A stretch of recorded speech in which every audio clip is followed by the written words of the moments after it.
We good? Like, we good? Oh my god. Heck yeah. Hi everyone, thank you so much for joining us. I'm Kat. I am going to be your DM this evening, and I'm so excited that you guys are tuning in. This is a brand new show called the Archlight Shadow, and it's going to be a interactive charity stream that you guys can help donate to and affect the game in real time. We will put the link up here in a moment for the Extra Life link, or you can also check below. It should be under all of this stuff in the description. But let's go around and introduce ourselves. Go ahead, Tony. Me. Hi, I'm Tony, and I'm going to be playing Huxtable Mendu. What is your class? My class is a barbarian, and I'm taking the path of the beast. Yes. Also, Tony, can you put your camera just a little bit down towards you more? There we go. Yeah. Oh yeah, that's perfect. Oh my god, look how handsome he is. Oh my god! Alright, so Oh boy! My turn! Sorry, I got an itch. Hi, I'm Tasha, and I'm gonna be playing a changeling monk named Nyx/Orin. We'll figure that out later. The Way of the Shadow. And yeah. Gotta love a good twink. I do hate that word.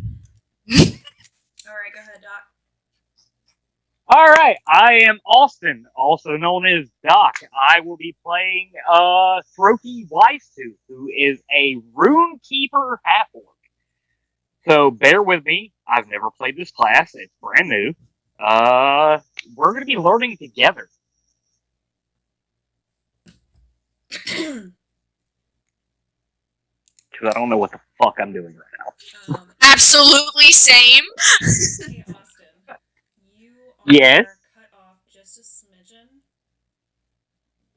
Where do you need me to move? Up, down, left, right. Up. Yeah, like, I have mostly just your leg on screen. There we go. Oh, look at that handsome man. Look at that beard. Oh, goodness. Okay. Yellow. Alright, guys. And again, my name is Kat, and I thank you guys so much for joining us. So this is going to be, like, our very, very first, like, official style, stream. We do have our Witchlight campaign that we are also playing on Saturdays, but we're going to be taking a bit of a hiatus as everyone's got other things to do for the summer, and so we will probably be back with that in August. Don't quote me on that. We will have more information on our socials. So you can find us over on Discord at the Ghost Table Guild House, and you can also find us on YouTube, Ghost Table Guild. That being said, I have a YouTube? Yeah, we have a YouTube, but we don't have anything on there because life is hard. It do be like that. It do be like that sometimes. Let's see, I feel like I have other announcements I'm supposed to do. If you can't remember, you remember later. I won't. Oh? Or will you? No, probably not. That's Okay, yeah.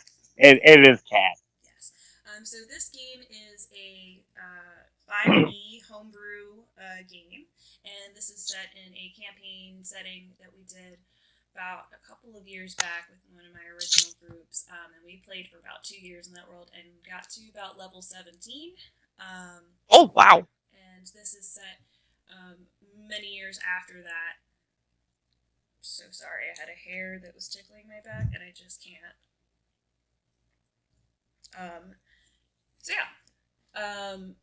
This is about 100 years later after the fact, and there's not much going on with the world. A little bit of history. There was a fight against the undead for a while in a small area, like a valley contained in a place called Cauldron, which is a country that is mostly like our America.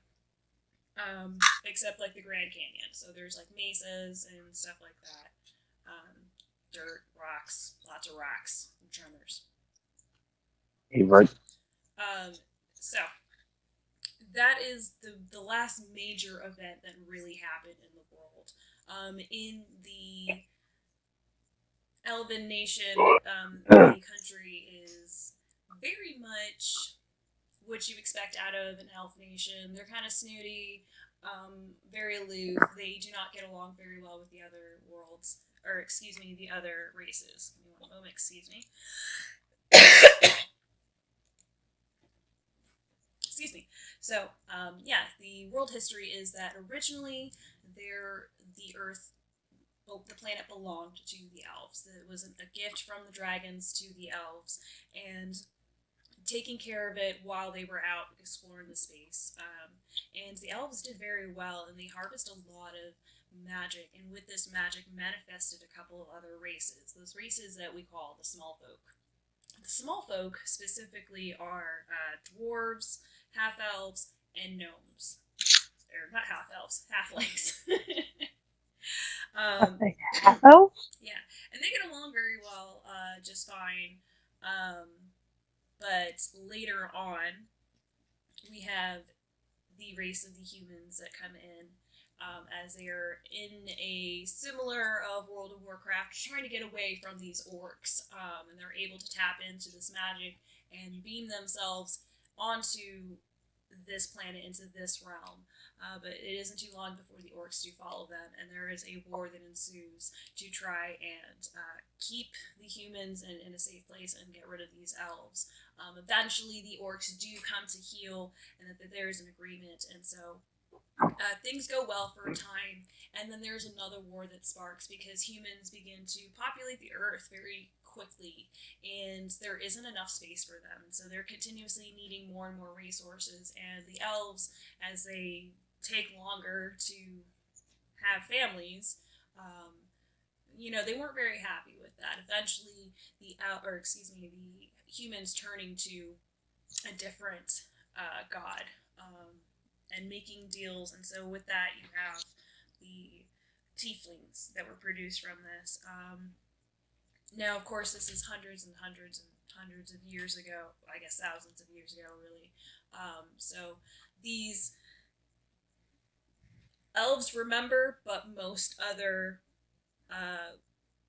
races don't. Those that live long remember these things, and they hold on to these grudges just a little bit more. But many don't.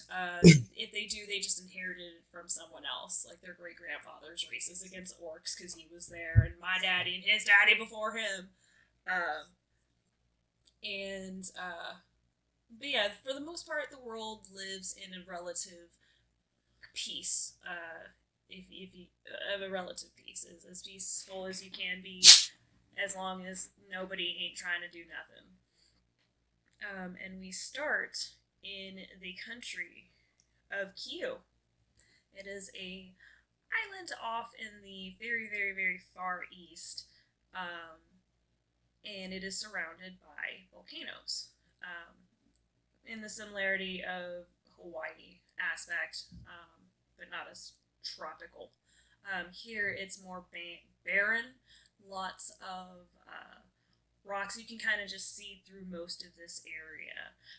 The only thing that is really there is a city, a big city, and this is called Archlight Prime.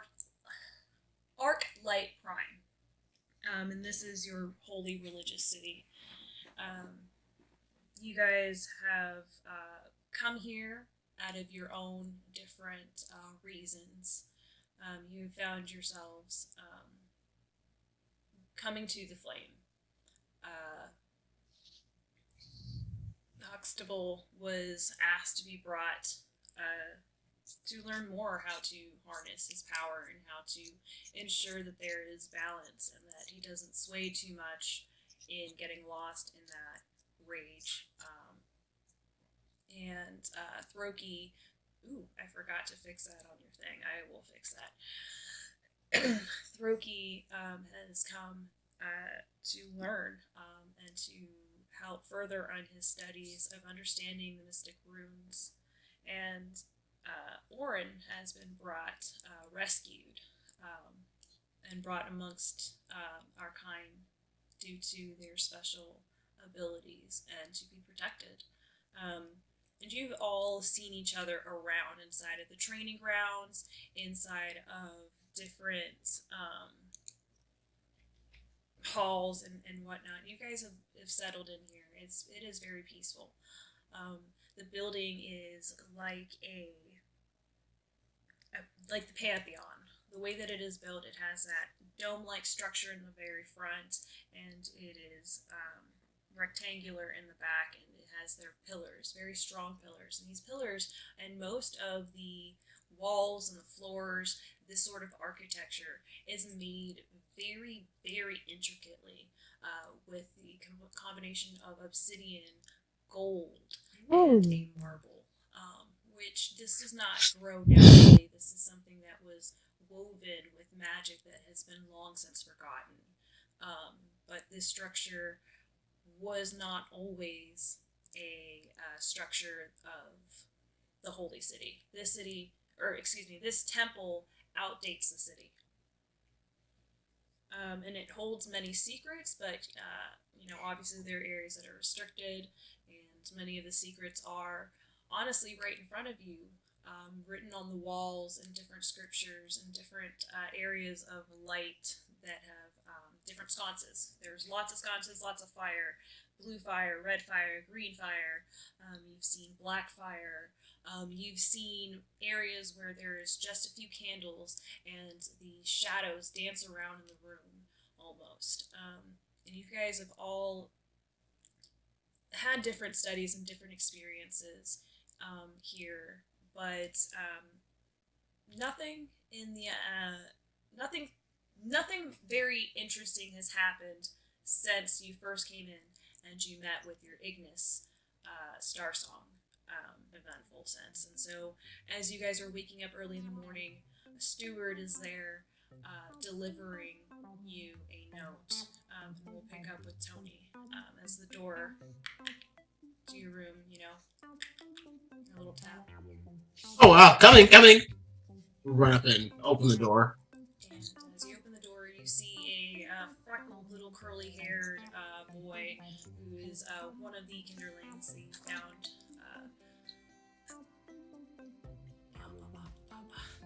Orphans. I was just like, you ain't got no daddy! A bastard? A bastard? God, damn. But yeah. Damn, a little boy that you know as Maddie, and she's like, you are super lucky today. Oh, how's that, kiddo? You got a summons. I got a summons. Yeah. Whoa, no! I forgot it somewhere. Do you need help looking for it? Okay, but don't tell anybody, please. This is the third time I've done it this week. I'm sorry. Don't even worry about it. It'll be fine. Come on, let's go find it. Oh no, my master's gonna be so mad. I'm so sorry. Huxtable will bend up and pick him up and hold him. It's fine. He's about 6 years old, but he's a little hefty kid, but you're able to pick him up just fine. And everyone's kind of looking, but this kid is kind of known for crying a lot. Oh. Damn. So they've been trying to give him some little tasks throughout this time to have a better time and not cry so much, but he keeps kind of screwing it up. So go ahead and make me a perception check. And where's my notebook? Where's my perception? It's coming. 18. What'd you say? 18. 20. Okay. So you look around, and you're able. So as you were kind of getting out of the barracks area, you kind of walk down this long corridor, and either side has different areas that your friends are. And you get down these stairs that spiral down, and you make it down to the common room. And in this area is a very long table for where you guys kind of eat. It's kind of more of like a mess area, and then on the opposite side is kind of like the lounge area. And this is your section. This is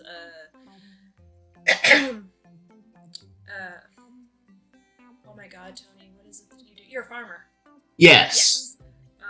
Yeah, so this is kind of where a lot of the agricultural people stay. You guys kind of have your own wing. Each area has their own wing, and so as you come down, you have that nice area, and so right outside your window, you have a view of like rows of different types of food, and it is sunny and beautiful, which is completely contrast from what you know outside, which is barren and dry and nothing grows. But you guys have this bit of a pocket dimension in which you guys can grow things. And sorry, Tony, can you chat me over here?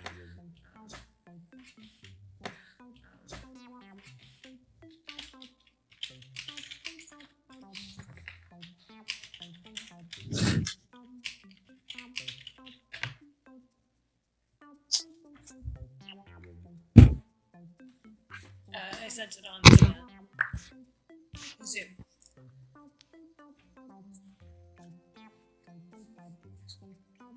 But you are able to find right inside like the seat cushion. It's just kind of sticking out a scroll, and it has that little bit of that fancy edge that's like to keep scrolled up. It's sitting there in between this like couch cushion. English is hard. Agreed. Googly boogly.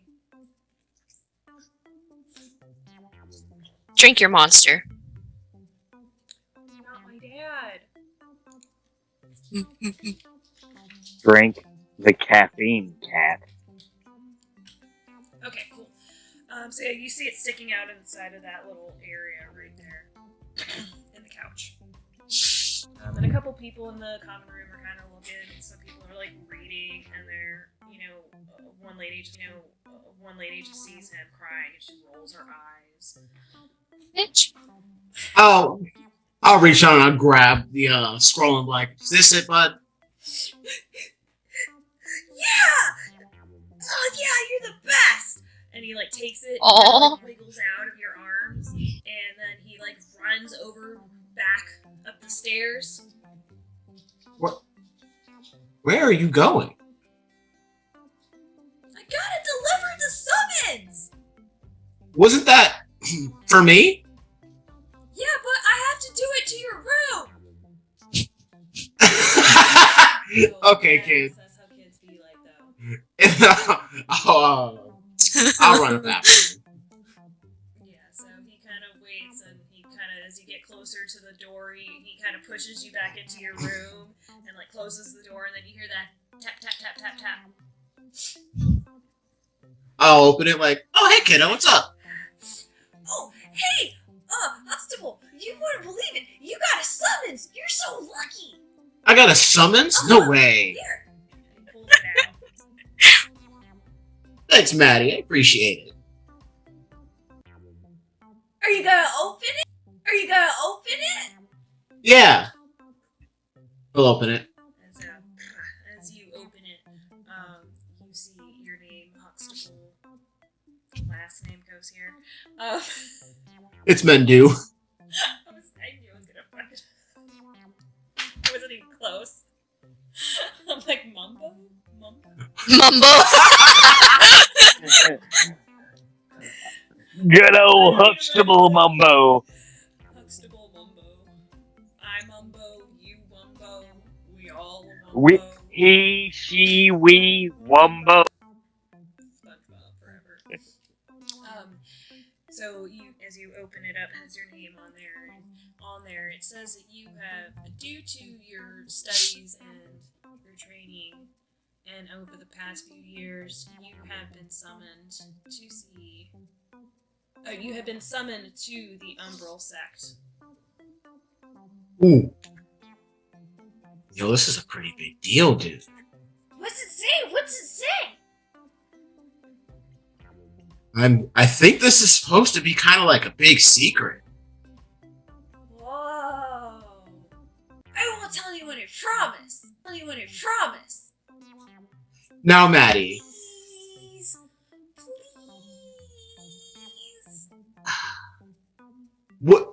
would Huxtable know he would get in trouble for sharing information like? Yeah. You know for sure. Yeah. See, he'll lean down like, so,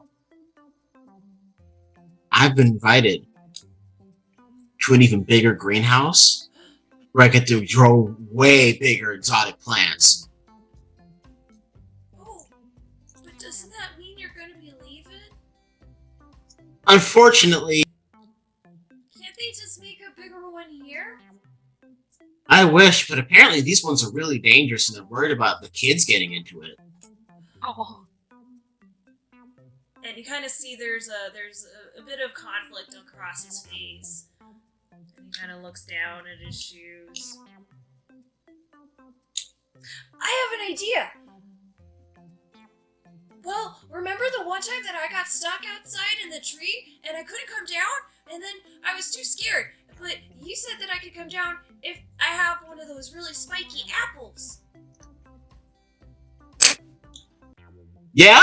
What about it? Yeah? What about it?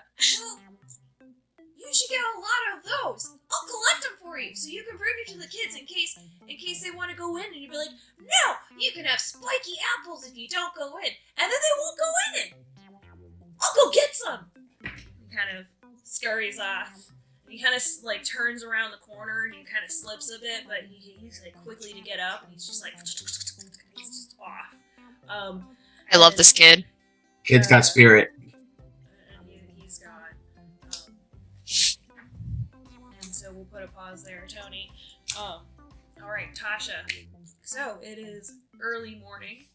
And you hear a tap, tap, tap, tap, tap, tap. Ooh. Hold on. So- I'm so sorry. I'm having a wow. Tinnitus. One second. Ooh. I'm sorry, I can't hear you over my military grade tinnitus. Oof. I also joke that that's probably the aliens trying to talk to me. Probably It is. Used to have this giant thing called a Duke system. And every time it turned on, it would make a weird chiming sound that nobody else heard except the gunners. That's the brain cancer for sure. That's the Yep. aliens talking to us for sure. That's why I have this one in. Okay, go ahead. I am so sorry. So you said it's early morning. Right. Well, I am not Orin this morning. I'm just Nyx. Because holding on. I'm also not. I also don't. Oh, sweet. My boy. Alright. You know, they'll yes, they're like putting on their like shoes, you know, get ready for the day. So they heard the knock, so they go over to the door to answer it. Yeah, as you open up the door, you see a very familiar face. This is someone who one of the team members who took you in. So they took you in as their kinderling, and they took you in as a group as they found you as a group. And this person is known as Vera. As who? Vera. Vera? Yes. Okay. She is a human. She's got braided black hair that just basically goes from like the top all the way down. You have never seen her outside of like her wearing jammies of her hair now. Her hair is always up in a braid. Got you. So this is technically one of the masters that they work with. Okay. This would be what you know as a pyre. One of their priests, the higher priest. Okay. Just kind of like give her a nod, a soft good morning.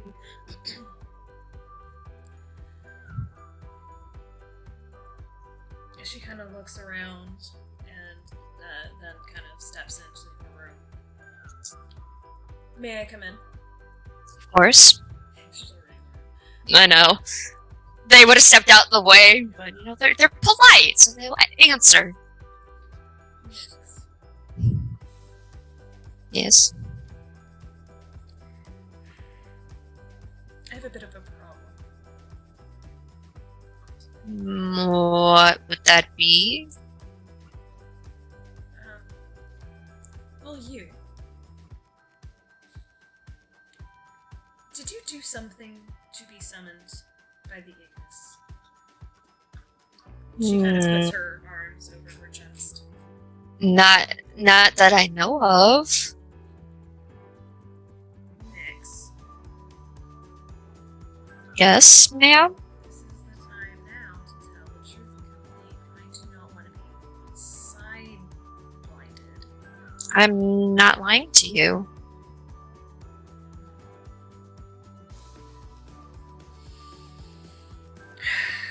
Well then.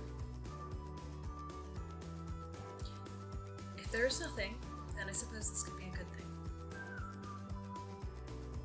She kind of pulls out from her belt and hands you this scroll with the Ignis's symbol on it. You know, they'll take it and then open it.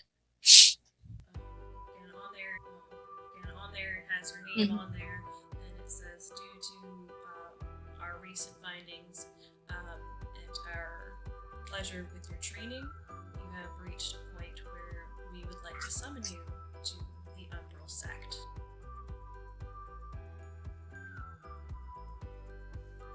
Okay. And she's kind of has an arched eyebrow. And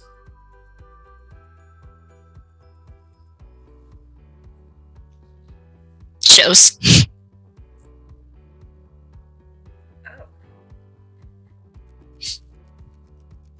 my. This is good news, but I may not see you again. Oh, don't cry on me now. So I'm not gonna cry. Awkwardly pats her shoulder. There. I remember when you were just a little itty bitty thing, and now look at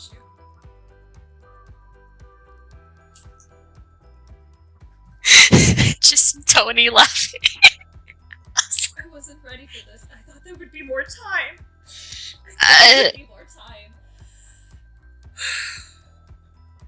They just kind of like let out a sigh, kind of have like a soft smile, and pull her into like a hug. Yeah, she is very distraught.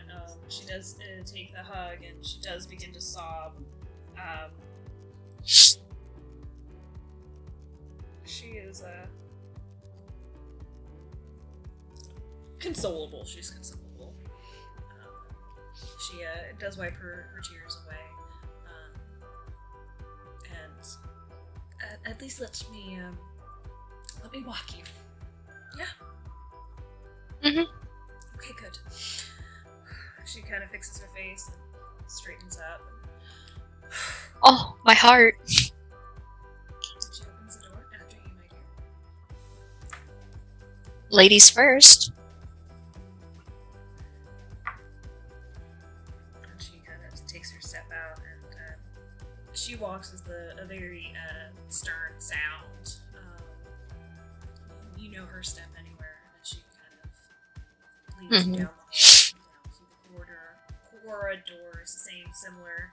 You get down to a spiral staircase at the end of the hall that leads you down into a common. Excuse me.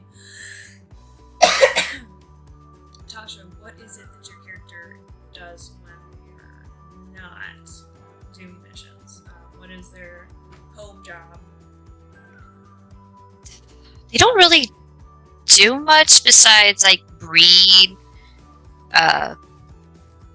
meditate, do yoga to kind of like ease the mind. They don't really do much. They're not, I get, quote unquote, fun. Because their fun is completely different. Like S1E.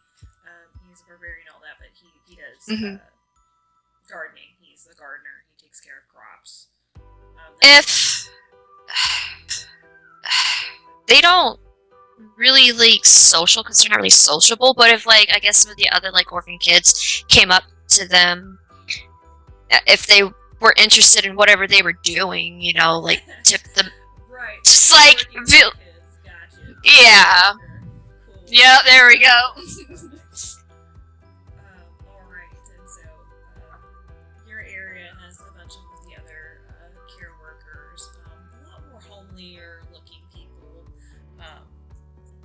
And as they see Vera walking through, they kind of, jump or a little bit surprised. And good morning. Good morning. Good morning. And they're kind of whispering, like, looking. This is not her area. Her area is out communicating with soldiers normally, so she is. It's a bit odd to see her in here. Seems a bit intimidating. But as you make your way down into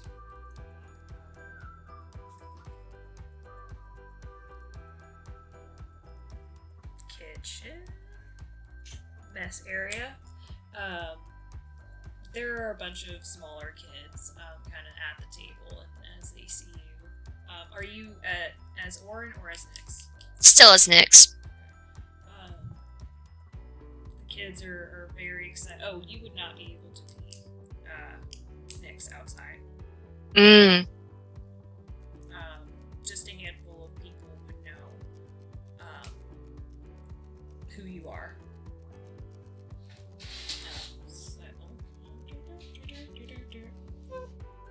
So I guess before they actually went out to like where the more public areas, they would have changed to Orin.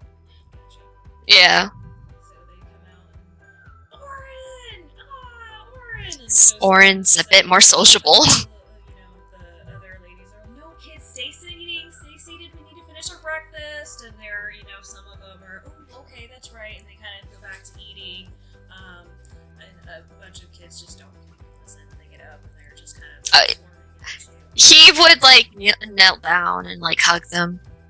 I had a dream last night that I was a tiger. Yeah, I had a dream last night that I was flying. No, you said you had a dream that you peed your pants. You said you wouldn't tell. These kids kind of fighting and shoving, trying to like get into your bubble, and they're climbing on you. And so you have some of the other keepers that are over there. Just, no, children, come on, let's go, let's sit down, guys. Come on, let's leave Orin alone. He would have told them, like, after I gave him a hug, like, you gotta listen, If you don't listen and eat your breakfast, there's gonna be consequences later. No, Miss Sarah, she smells like farts. Some of the kids are Why'd you fart on her then? all the other kids are laughing even louder. They're all having a good time, but they do eventually settle down and get into their seating areas. As you kind of look around trying to see where Vera went, you realize she's like wants nothing to fucking do with small children. She's like all the way just leaning against it, shaking her head in like disgust, but she looks more she's faking it, kind of forcing that look. After he'll notice, you kind of like chuckle at her and be like, come on, let's go. Alright, we'll pause there. And Throki. I gotta fix that. You are number 3. Oh, bonjour. I is the here. Fixed. Done. It's Woot. beautiful!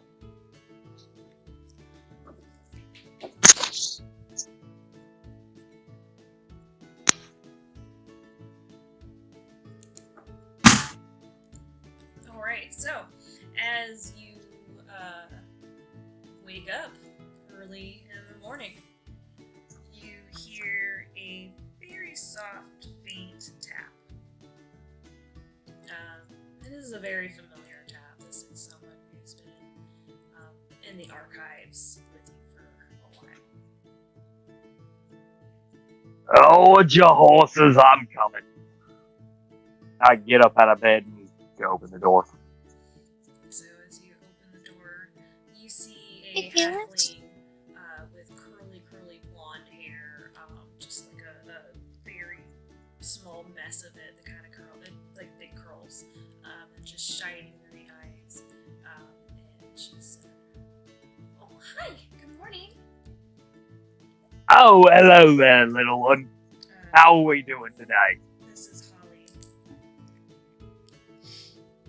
Again, she's someone who's been working in the archives with you, kind of helping you research and has been assisting you. She's kind of been basically your intern.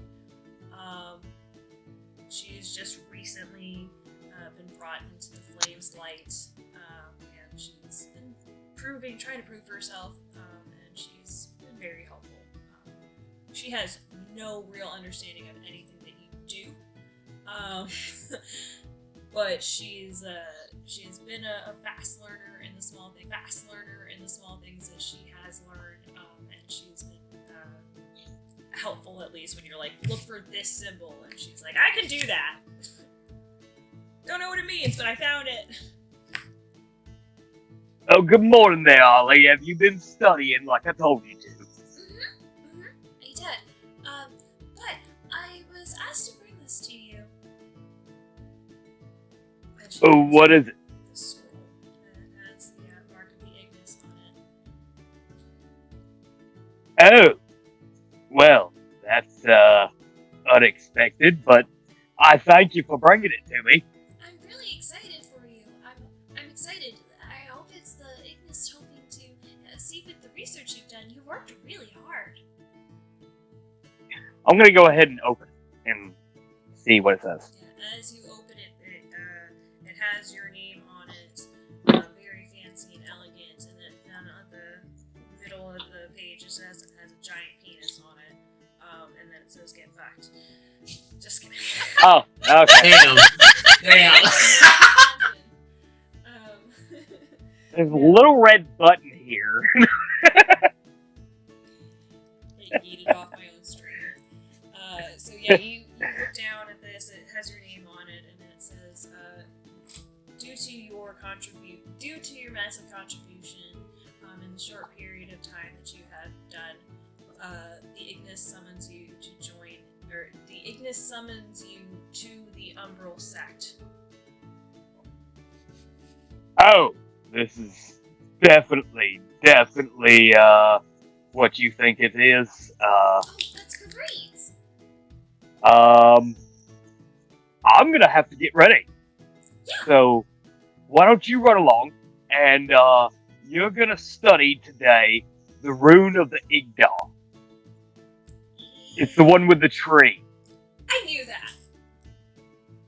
Alright. You're gonna study that rune today, and when I get back, you're gonna let me know what you've learned.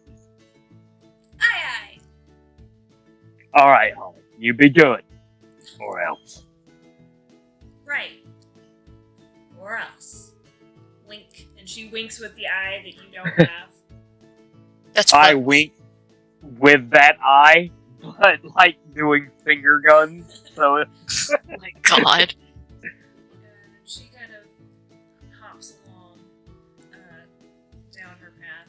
And what is it that you, what is it that Throki does when he's not doing his study shit?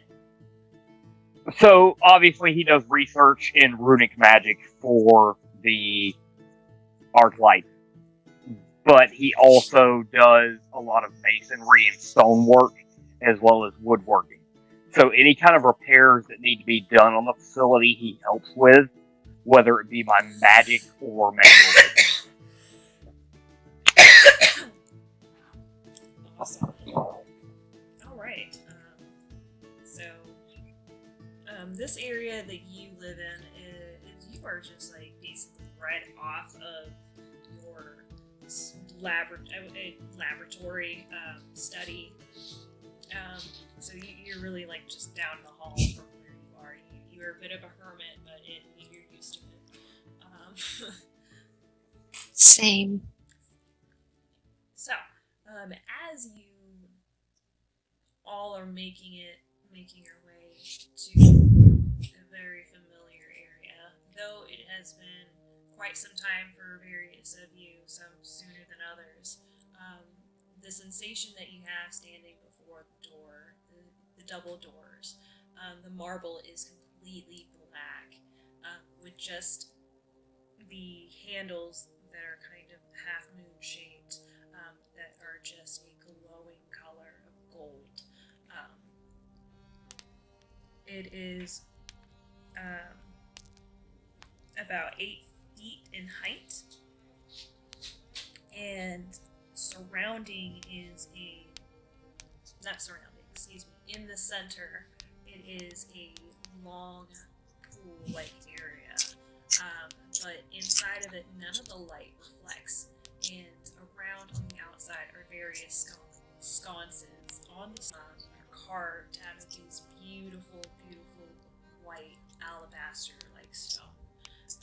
Different depictions of different various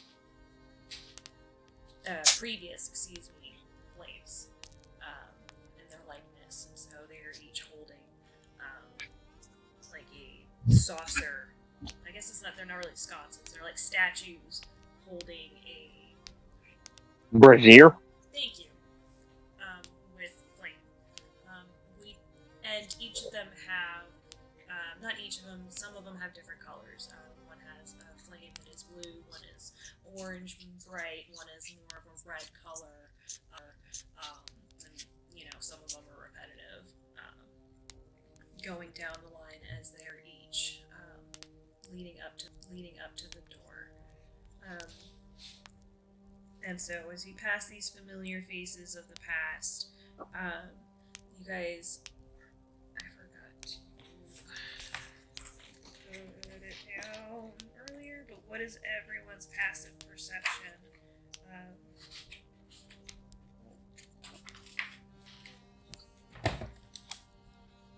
Gotta actually look at that. Give me a moment. I just did it, so 16 from me. 15 for me. Mine is an 18. Goddamn. Wisdom is my casting modifier, and it is a 20 right now. So. Ooh. This is sight-based, right? If it is sight-based, then yes, I have to make a roll, and it will be at disadvantage. Okay, yeah. This is sight-based, but it's not that. In this instance, it does not require disadvantage. It'll just be a straight roll. So what's your roll straight roll? So what's your roll straight without your modifier? Okay, give me a second.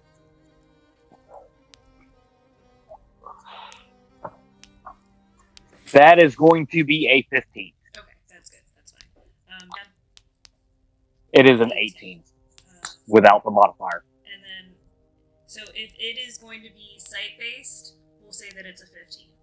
If it's anything else, we'll say 18. Yeah?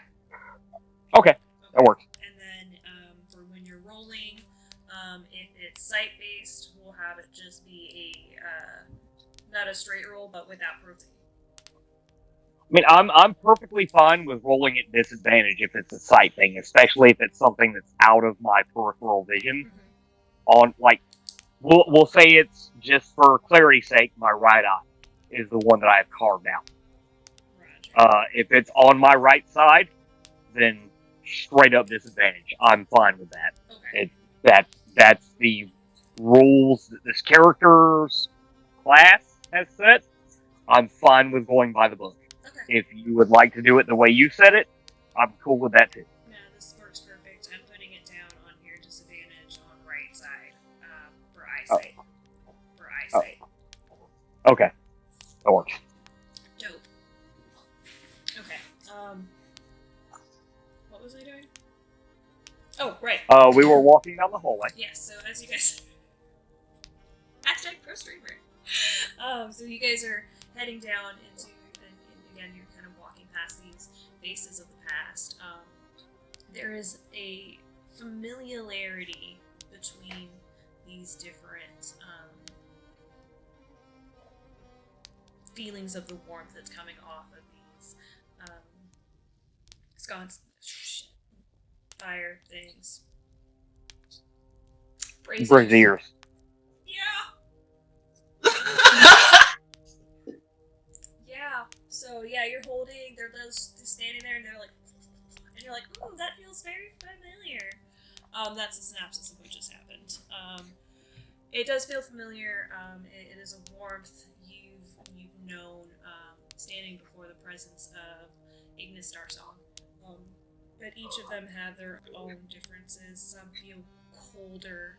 Some are have more of a bad vibe versus others. But none of them feel at all in the same presence as you do when you are in front of Ignis Starsong.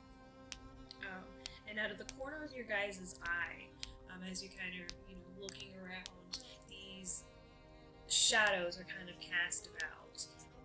And again, you've lived here for a good time now. You're used to shadows moving about. You especially, Orin, would know all about this. However, there is there's these shadows and the way that they move that it's almost like you want to say that's a regular shadow, but you know better. It looks almost natural and effortless, whereas the way that you use this magic, it's very commanding and owning, and you are commanding the shadow. This looks like some sort of magic that moving. It's like some sort of magic that moving with the shadow. They are the shadow. This is a whole different type of level of understanding than you do, that you know, that you're familiar with. Tony. Yes. Huxtable, as he's getting the kind of glimpse around him, you do look around a bit. You don't really, get the sense of the shadows are moving. Odd, but the flicker of the flames do cast that kind of odd feeling around you. It's almost a little eerie, and you kind of have a bit of that danger sense of you're not alone in this room. It's not in. But you don't necessarily feel like you're in danger. That you know that you are not alone in this room. Okay. And that you are being watched. And Throki, as you enter the room, this chamber, at first you kind of get a feeling of something in your blind spot. You kind of have a little bit of that sixth sense, and you go to turn your head forward. But there's nothing there. It's just a sconce. Fuck. Frizzer. Seer? A sconce, a brazier, and a torch can all be kind of interchangeable. Best. So, if you call it a sconce, that's fine. We get what you're saying. Yes. It's just that. Where the fire is being held. Yes. Where the fire is literally being held, you do look into it, and you kind of feel the magic that's in the room as you kind of concentrate. The magic that is coming from the fire of this particular person in front of you, of their likeness. But you also feel beyond those, and overall, it is a kind of magic that your people normally would not have condoned. Not that it's so much that it is bad or evil, but it is something that requires a part of you to become one with it. There is a great sacrifice for this, just as much as you decided to give your eye for the knowledge and understanding of these runes. There is a part of you that you don't get back when you give this power away. And you do have one person in your village that you know of that is able to conduct this kind of magic. That's fascinating. But as you all approach the doors, and once you get to right about 10 feet, you guys, as before, the doors open, so just enough for you to enter. And inside, there is the darkness that is beyond, and in the center is a glowing candle that is flickering in the center of the room.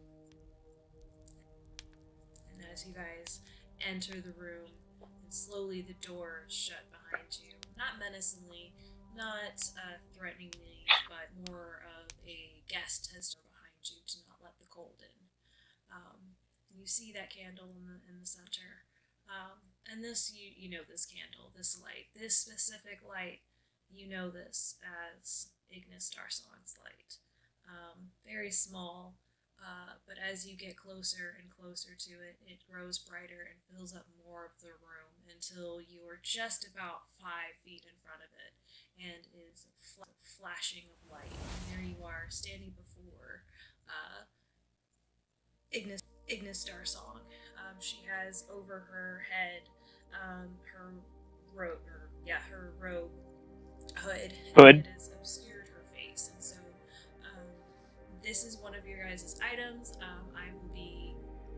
I will have it available for you guys in D&D Beyond, except for you, Austin, get fucked. Wow, okay, cool. Fucking fight me. I will send that over to you officially, but you guys all have this. This is something that you have being a part of the guild. It is a hood that when you bring it over, it kind of obscures your face. And anyone who looks into this will just see just blackness.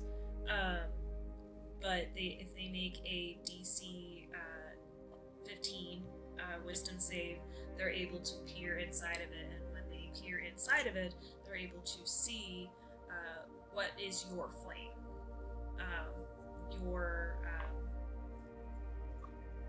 What is the thing that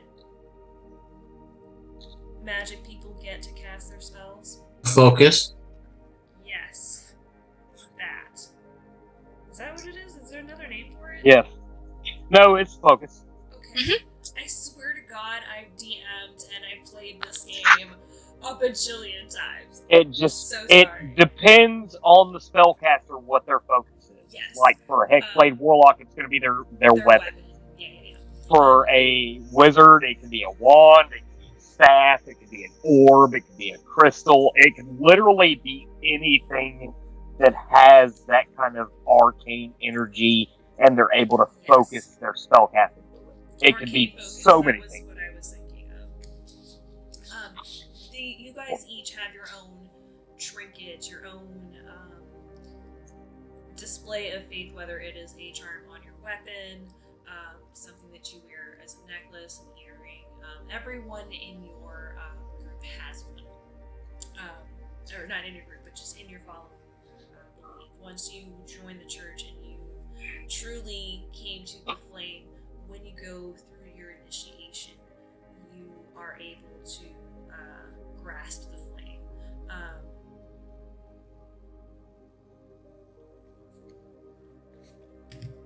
I will have Tasha, I forgot to have you roll a wisdom save. And also, yeah, go ahead and roll a wisdom save. You're the only one I didn't have do this yet.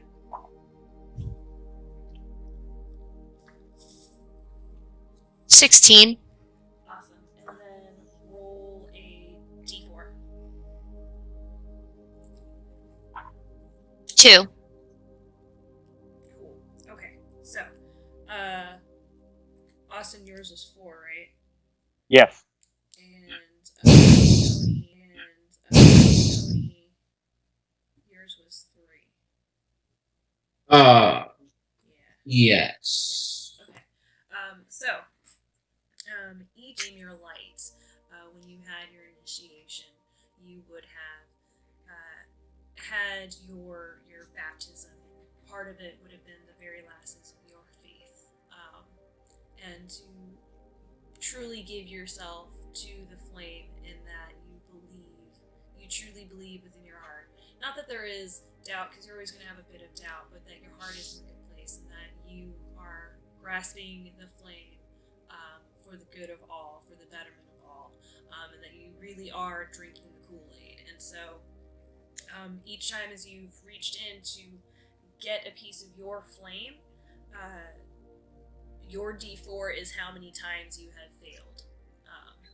No one has been able to really go in and on their first try and be successful. So you will have markings on whichever hand or arm you have grabbed. You will have scars. And the concept is that, if you have your full faith, your full belief, you will be able to reach your hand into the fire and grab your stone, your pebble, your piece that has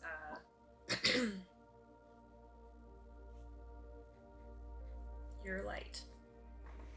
And this is your connection to source that allows you to do some of the things that you will be able to do here soon. But that is a sign of your faith. It is how your masters communicate with you. Think of it kind of like a charm or good luck. You pray with it. Those kinds of things.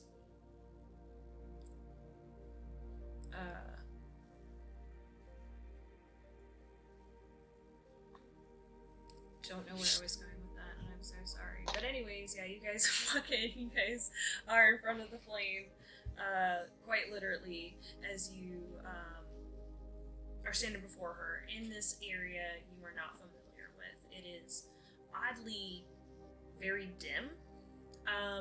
The lights and there's like a giant actual like sconce like saucer in the middle of the room, but there isn't a fire blazing. It's more of a smoldering, smokeless smolder of coals that's burning off very, very hot and enough to have a glow. But the room is dim. So for all intents and purposes, it's dim lighting in here. And as you kind of look around, there are several people in rows in these hoods that are over their faces, and you cannot see them. That's what it was that you guys couldn't see, is that you guys have your flame inside of your hood. Anyways, that's what that was all about. But they all have their hoods over, and these are different hoods. They are not like the normal ones. They're a dark, dark royal purple. This is not a color that you guys are known for. Your robes are a golden color of some sort. It's yellows and golds, reds, those kinds of colors, the brightness. You want to be seen. When you go out and about, Star Wars, what's her face? Queen Amidala's fucking people, when they were wearing those orange fucking suits. It's an obscure memory. But anyways, I'll show you a picture of that later. But yeah. So, it's not familiar. And the same sense of eeriness of that blackness and stillness, but somehow there is still that great sense that everyone in here is so much out of your league that it is a bit like, that if you're about to get jumped right now, you ain't making it out. There is that sense of power in the room. But as you stand before Ignis Starsong, her long blonde hair that is constantly loose in these pigtails that come way down to like past her knees. She has that bright skin, golden bright skin, with the freckles that reflect almost like sunlight, and her just absolutely stunning, bright golden eyes, and her smile ever bright. But her body is definitely weary. She looks tired, looks unwell, but she's definitely still who she is. She still has that brightness about her.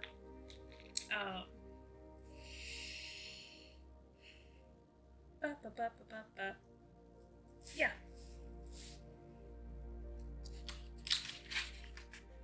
Sure. Yeah.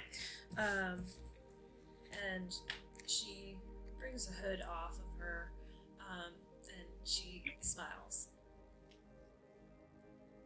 I'm so excited that you are here. It seems that I'm going to be needing you to come into this area. I think that you will be a lot more useful here than you are where you are. I've had visions, great visions, and I think,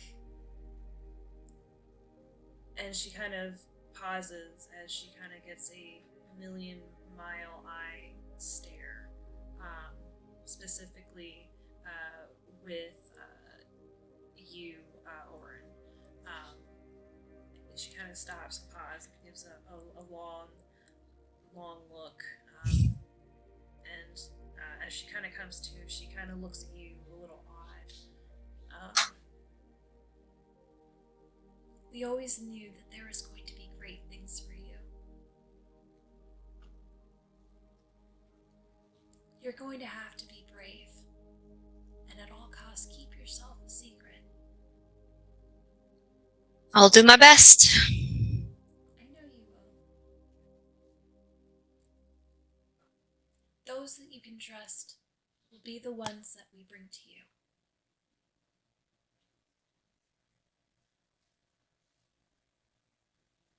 But remember, Nyx,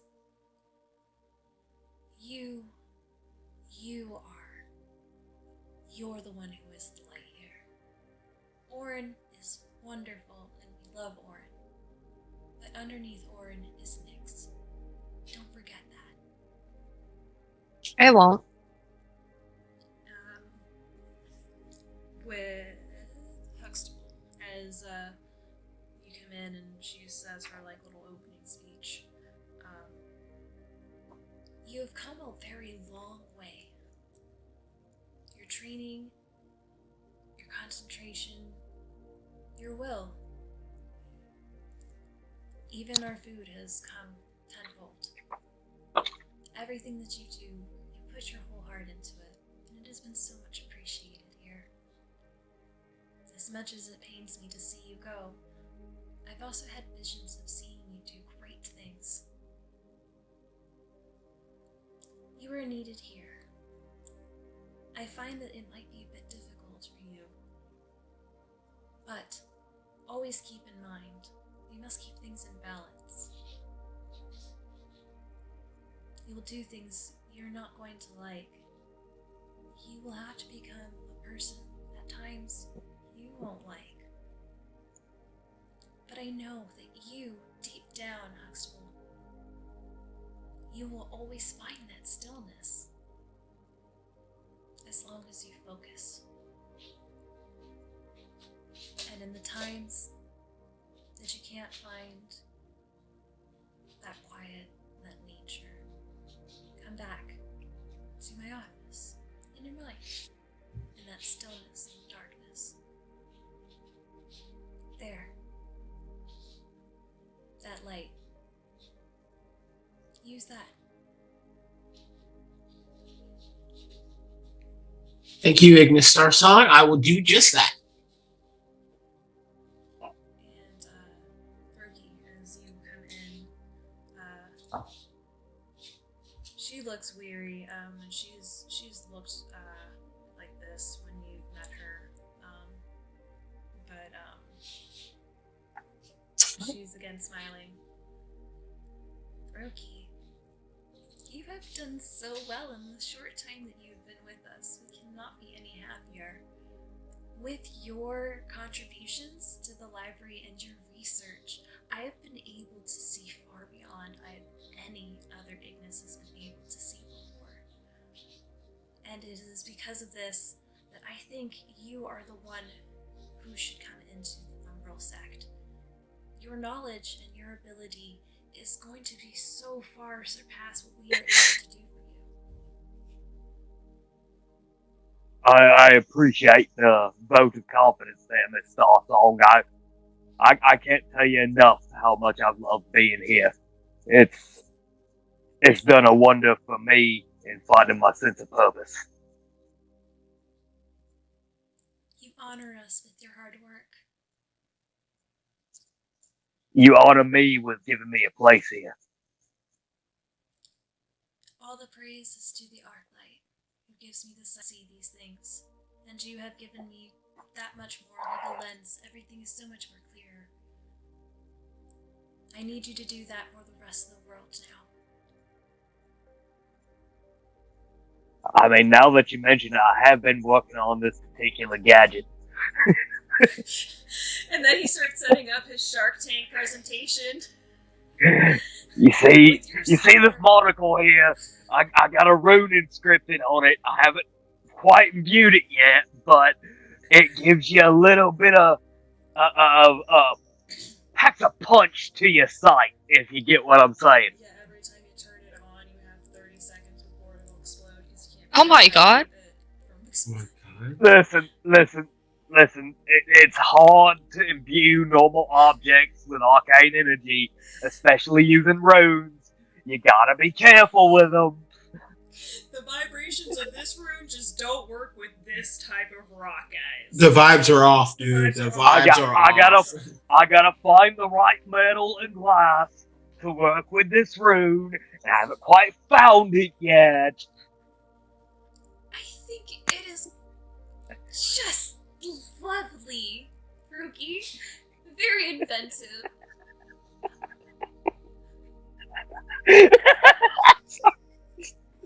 I'm gonna mute myself, Norby. Very inventive. I think that you should perhaps work a little bit more. I think down the line you will definitely find on your travels a more stable way to approach this. In the back of her mind, she's thinking I'm gonna fucking die if I. Get this fucking guy out of here before something else explodes. So Throki kind of looks at Ignis Starsong and listens to what she's saying. He goes, "I think I might see what you're saying there, Miss Starsong," and points at his bad eye. I am definitely going to miss these good times. And as you think back, you're like, you and her have never had any good times.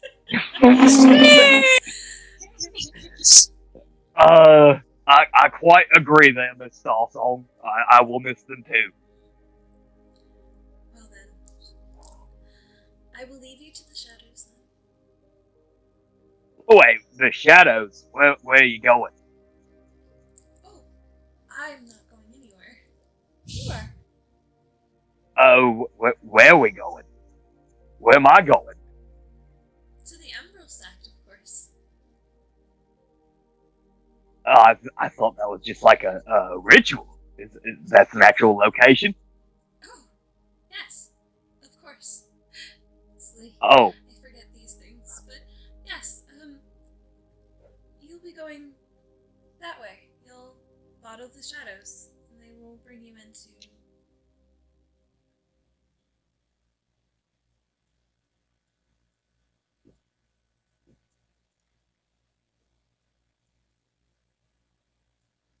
Oh, good thing I've got dark vision. Sorry, I had to. And she kind of pulls up the hood. She kind of takes a few steps back, and the shadows kind of grow longer as they kind of reach out towards you, and as you are basically consumed, your shadow is consumed, and suddenly you can feel it coming up around your legs and up your torso, and as this shadow One with the shadow. around you, it is cold. It's not a bothersome cold, but it is an empty cold. Tasha, Orin is definitely not familiar with this kind of This is new.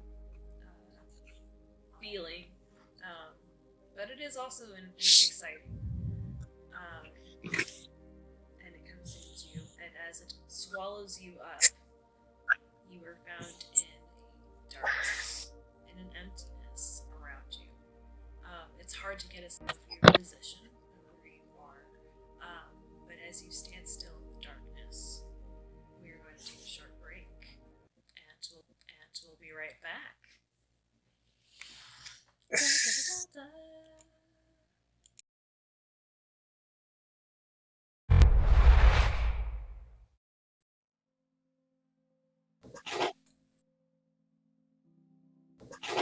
You're welcome, Cat. Yeah. And we're back. Thank you guys for waiting with us while we sticked around. Super excited. Again, welcome to Archlight's Shadow. This is an interactive D&D charity stream where you guys can affect the game in real time. You can go down over to our Extra Life, and you guys can donate from there. You guys can go on my name and donate there, and then later on we'll add that in onto our own little team spot because my template did not upload like I thought it did. So we'll try again next week. #ProStreamer. But thank you so much. We did get a donation in from Hudson. I appreciate you guys so much. Heart. And that $50 donation is going to go to you guys at some point when you guys will need it the most. And the $50 donation has you guys basically summon an ally and have an ally with you for either one encounter or up to an hour in game. With that, we might experiment it and see where it goes from there. It may change, might be a little better. Meh, we will see. That being said, welcome back. And let's get into it. So, you guys are in the darkness, this unsettling coldness, this stillness, and the only thing that is glowing is you. What your charm is. Huxtable, go ahead and describe what your charm, your connection to the spark is. So Huxtable's charm is like this very small ceramic necklace, which has an acorn embedded in the center. And within that acorn is a kind of like hollowed out portion where his small little spark stone lays, and it glows like that bright red color. Nice. And so it's just that is glowing within, but that is the only sense of warmness that you feel here. And as you start to focus on that, as you've become accustomed to definitely heeding the words of Beldandy, Star Song, and as the words kind of come to you musically into your ear, and you kind of focus on that warmth, on that light, and you're able to bring that light, and it pushes the shadow back. So you have about a 10-foot radius around you, like this little dome of light that kind of keeps the shadow back.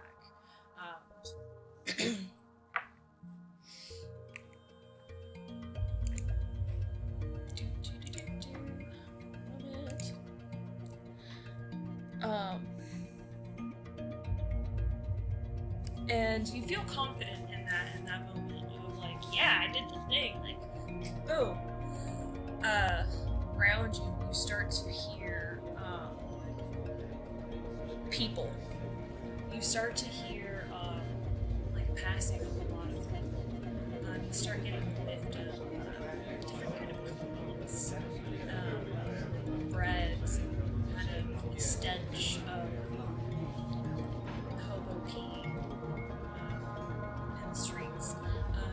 You definitely feel like you are being kind of pushed around as if you were standing in the middle of a crowd and people are just kind of on their way in a busy market, kind of getting, they're not necessarily shoving you, but they're pressing on and kind of pushing you past.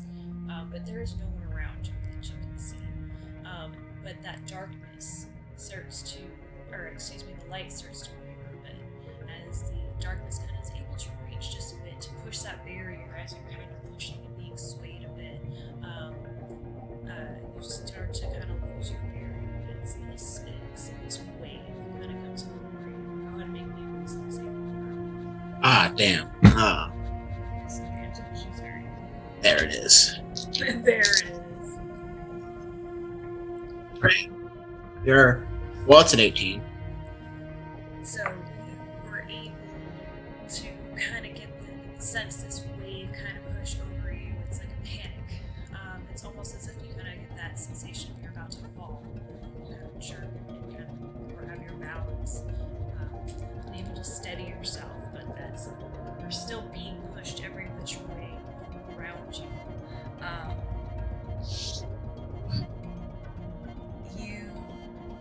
The panic starts to kind of bubble up. A feeling you felt before, but you're not quite sure where you felt it before. This feeling is starting to kind of start in your chest as it's boiling and bubbling.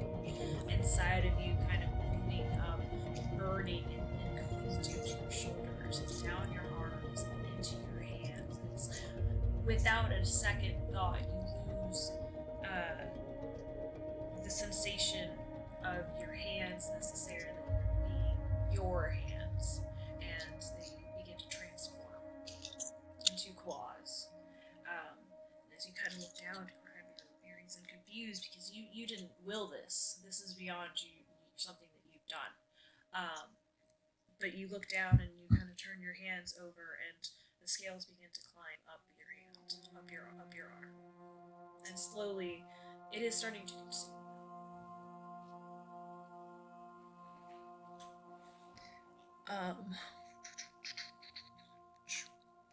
Go ahead and make another wisdom saving throw.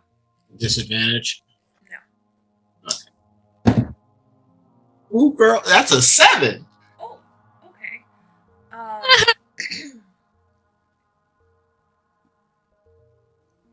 As the rest of you becomes kind of engulfed in this scale-like, it starts to kind of come up your arms and you can feel it, and it starts to feel restrictive.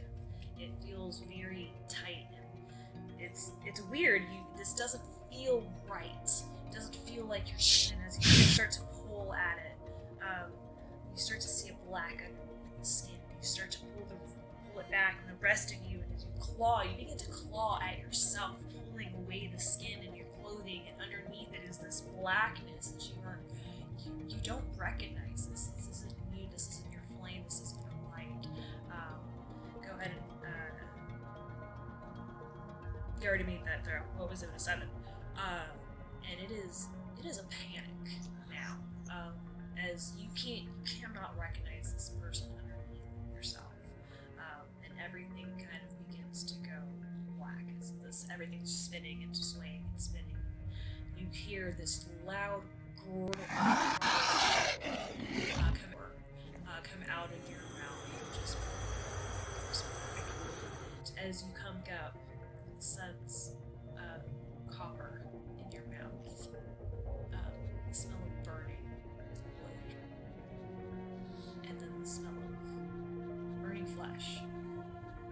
You've never smelled burning flesh before, but you know this is the stench that comes off of it.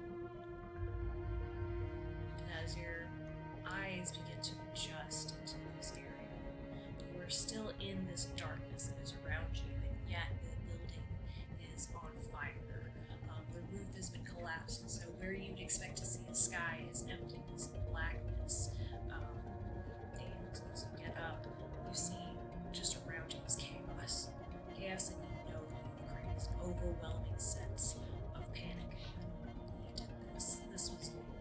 And as you look around, you see a scream of blood hurling as a friend of yours, your childhood, Joe. Says, You did this!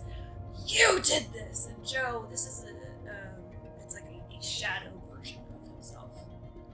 Kind of the outline of it. But you recognize him clear as day. But he's, You did this! Why did you come back?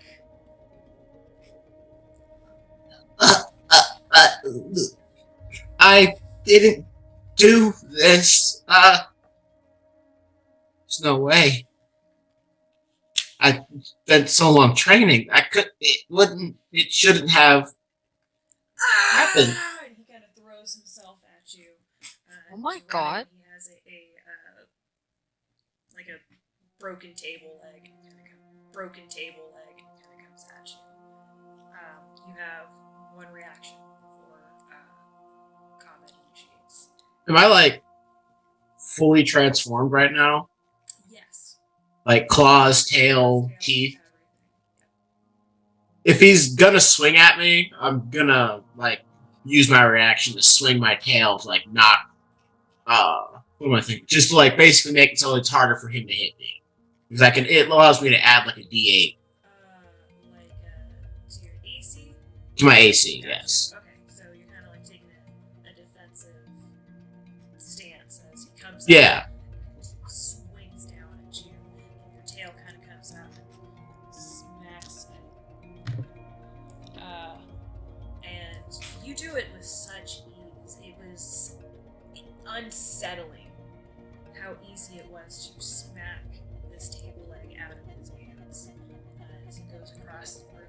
And for a moment, he watches it as it flies across. Jesus fuck. There's a sense of fear that pours out of him, and you love it.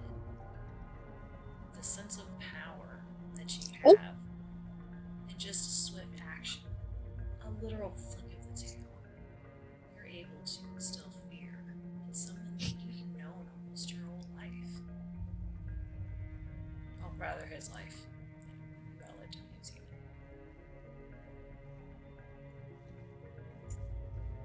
Oh. Oh, sorry. He does come at you. For initiative.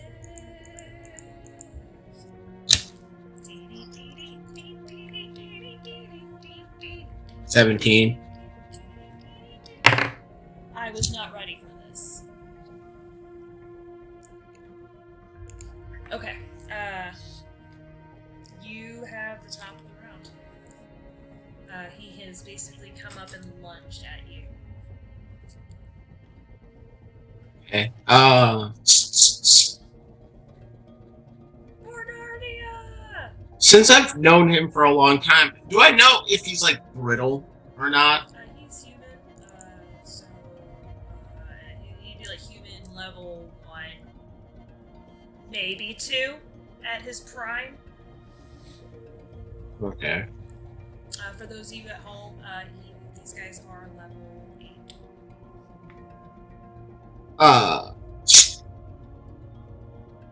So since I'm in my animal form, am I technically in like a rage for like damage purposes? Yes.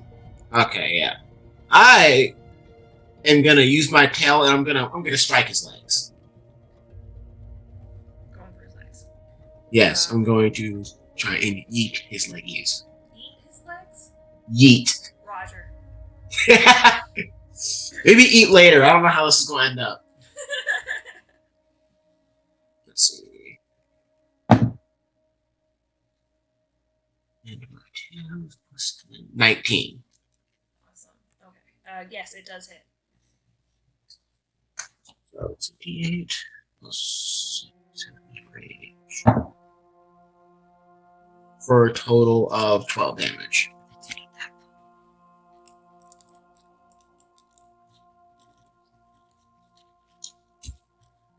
Does that like kill him?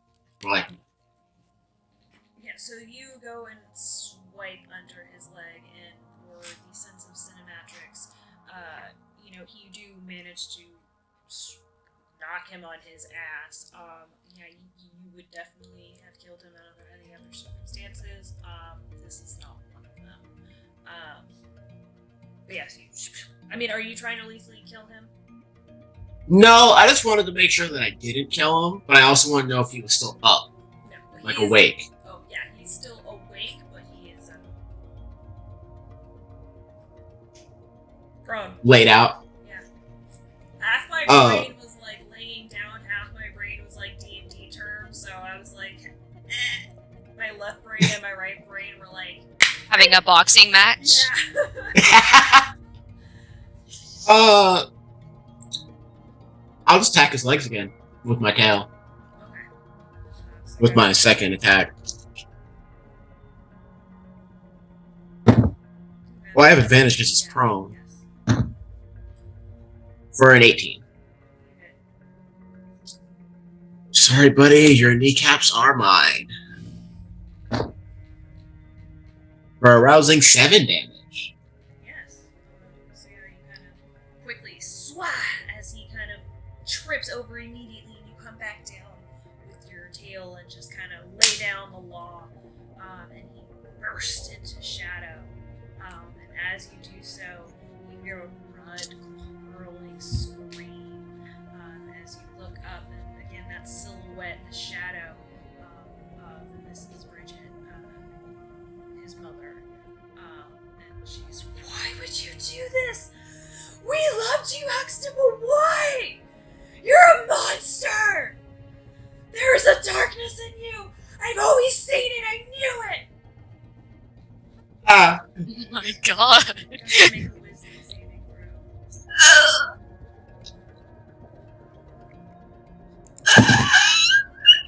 19.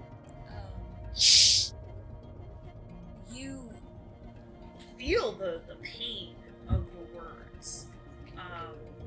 That fear deep down inside of you. This is it. This is exactly what I never wanted to be. But in that moment of hearing that, there's a darkness in you. There's always been a darkness in you. You can say anything you want about you, but that is a lie. That is not who you are. With that thought, kind of remembering what was told to you by Ignis. And you feel that warmth in you. You don't sense your necklace. You don't see it on you. It's not on you here, but you do feel it still as if you were still wearing it. You feel that vibration. Soft, but it's there. In that case, Huxtable he'll like hold where it normally is, and he'll close his eyes and he'll try and like recenter himself and find that stillness that he's always been able to find, even if, because I'm pretty sure because he saw like that darkness under his skin when he was like tearing it off. He's like, that's not me. I realize that I need to go back to what I really am and find that stillness and then find that warmth from my spark. Right. So as you concentrate on that, you go to find that stillness, the sense of being back at home, sitting down in the grass, looking up at the sky, taking in the sweet air of good harvest coming around the corner. And then, even deeper in that darkness, where you've learned to be a bit more comforted, knowing that the light is coming from you. It's no longer Ignis Darsal's light, but it is your light replaced there. But what is different there is that the light is now a dark color, like black. and yet somehow it's stronger. It's not producing any light, but it is somehow keeping the darkness at bay. There is a grayness, and in that grayness, you are now starting to kind of understand a few things. And as you walk towards it, you reach your hand into it. Go to grab the candle. Stop there. That shit kind of hurted. Tasha. I added more. I see. Oh. You can cry, bitch. So Tasha, as you are consumed by this darkness, this Mhm. coldness, it's quiet and dark. And then there is a white light. It's startling. You're blinded for a moment. There's a sound, almost a buzzing above you as you're kind of put your hand up, trying to cover your eyes, and kind of get your bearing around you. There is a couple of people, a couple silhouettes, different people wearing lab coats, and they have these like masks over their faces. One has a bunch of different eye adjusted goggles, different lenses and stuff. And as soon as your vision kind of comes to, you become panicked. This is familiar. For a brief moment, it was like you were waking up and from a long sleep. But these are silhouettes. Their faces never truly come in. They're just black figures with an outline. And they begin to move towards you.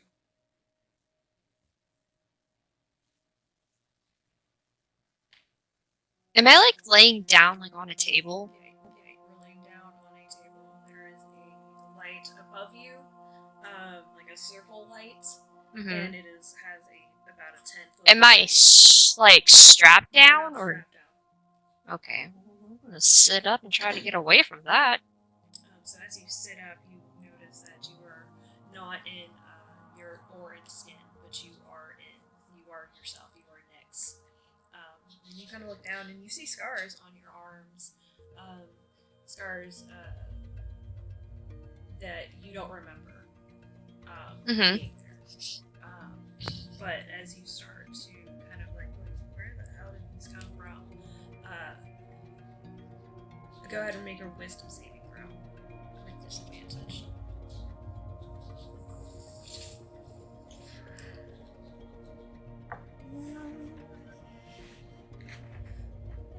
Oh, 15. Yeah, sorry. As you look down, you don't remember these scars, but you look down and they begin to bleed. The blood coming out of you is black. This is your blood. But it is coming out of you. And the fear of washing over you as you begin to panic and look around, you see there's a little table next to you that has different instruments and different things. Some are neatly in order, and a couple of things are just thrown. As you look through the different objects, you see like a baster kind of looking object, a syringe, and inside of it has this black goo that is very similar to what's coming out of you. There is some gloves that are just kind of thrown onto the table as well and covered in that blackness. And again, this is all in shadow, but you can see very well. It's just almost like it has a dark night filter over it. Sorry. That's not appropriate. What I meant is more like Season 8, The Battle for Dawn of Game of Thrones at Winterfell. That filter, that's over everything. So you can kind of see, but... Hate it, Season 8. It's awful. So yeah, you're able to see everything. Mhm. So again, you kind of look around and you see different, like a scalpel, it is becoming a mess. You are bleeding everywhere. And then you look up again at these people, almost as if you've forgotten them entirely. They're coming closer to you. And they kind of have their hands out like this. No, absolutely not. I'm just gonna hop away from that, get off the table, and dip. Go ahead and make roll for initiative.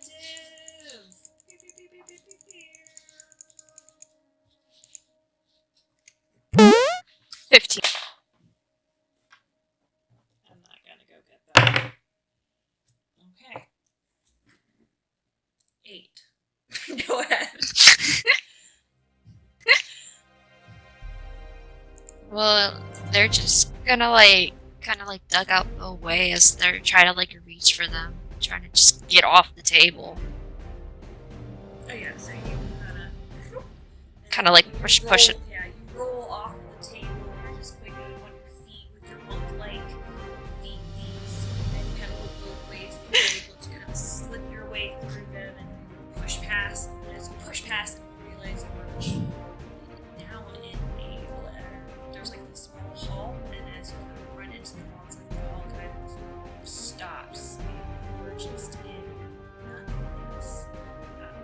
Beyond you, there's nothing else to do. Look behind you to kind of check to see if they're chasing after you.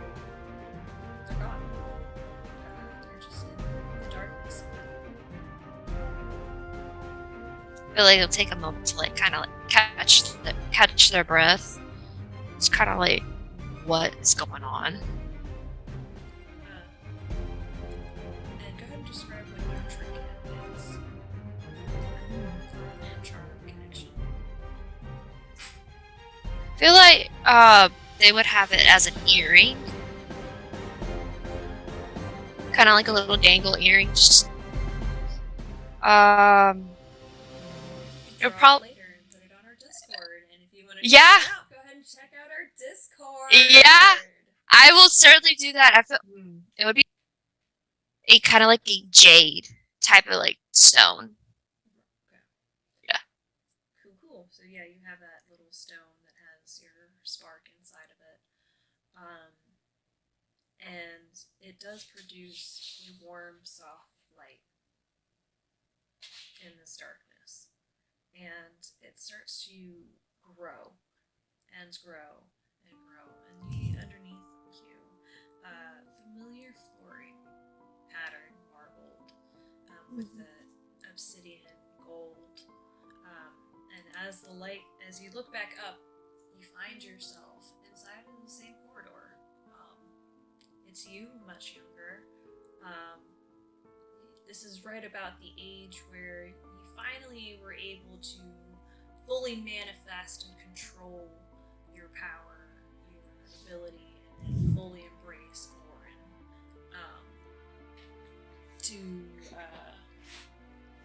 Able to kind of be around the general population and hang out and finally kind of be a kid like everybody else.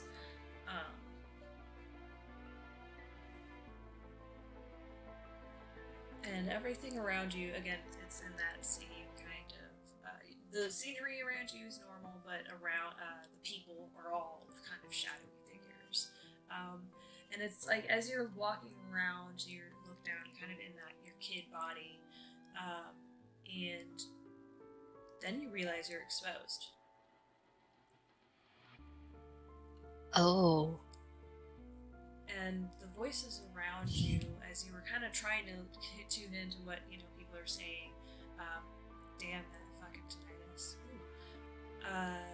As you're focusing on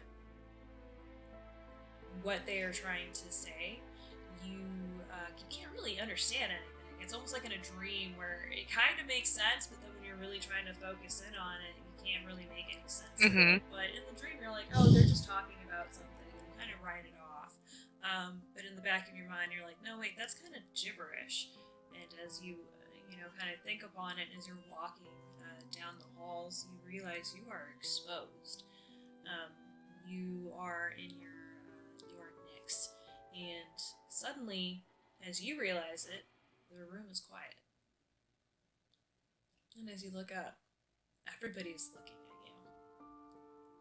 That's uncomfortable, unnerving. They would probably kind of like hold themselves, kind of like how you hug yourself, like looking straight down to the ground. You know, wishing and hoping that they'll stop staring. Like, oh my god, they're gonna get mad at me. I shouldn't be here. I need to get out of here. I need to go hide. Go ahead and make a wisdom saving throw.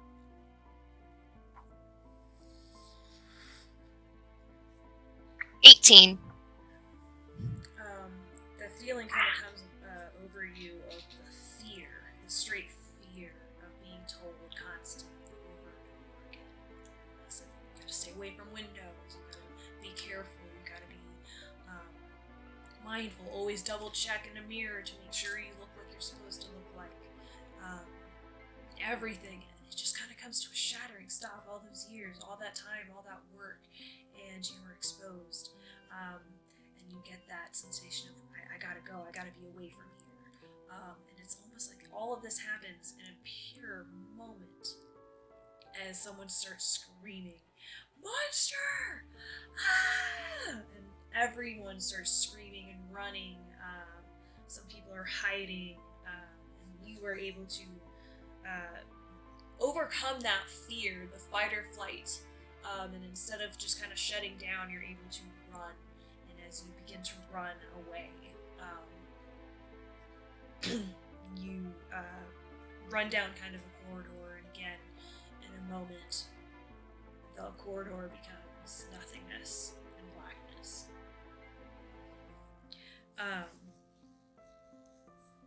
Finally, you pause, kind of catching your breath again. And behind you, you hear familiar steps. You can hear them and know them anywhere, even in this darkness. You hear Vera's boots. And as you turn around, as she stops behind you, instantly, you're met with her shadow figure. She kind of looks down at you confused, and you are still, in your mixed form. And who are you? What do you mean? It's me. Next? Have you been brought here? You must be one of the new ones. You are far away. You should not be up here. This is only for our very special people that we have that are, how do you say, not a child. So why don't you run along and go be somewhere else? But I've been here all as long as I can remember. Are you supposed to be in the medical wing? Is that it? You must have come in with one of the others. I heard there was some sort of blast. I hate dealing with this. I cannot stand children. You know, I'm sure I can get Orin over here and deal with this. I haven't seen him yet. Where is that child? Now that is a child you must be like. If you're going to pay attention to anyone, it should be Orin. He's a great model. Oh. You're an odd-looking little thing, though. It's kind of like looks down at their feet, rubbing their arm awkwardly. Go ahead and make another wisdom save. 13.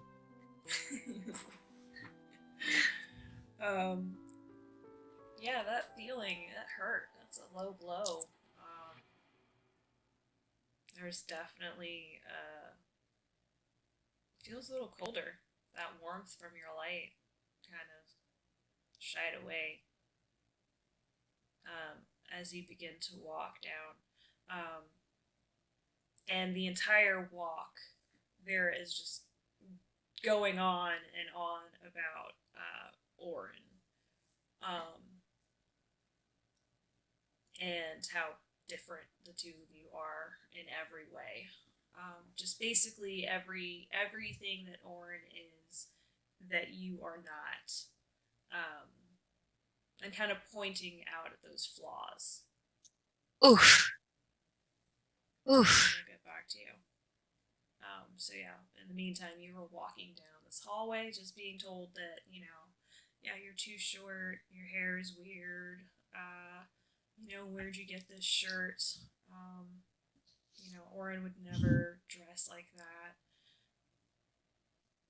Just being picked apart. But yeah.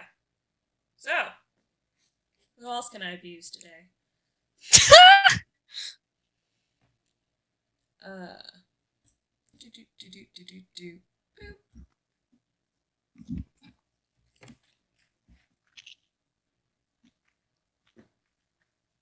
Alright, so. Throki.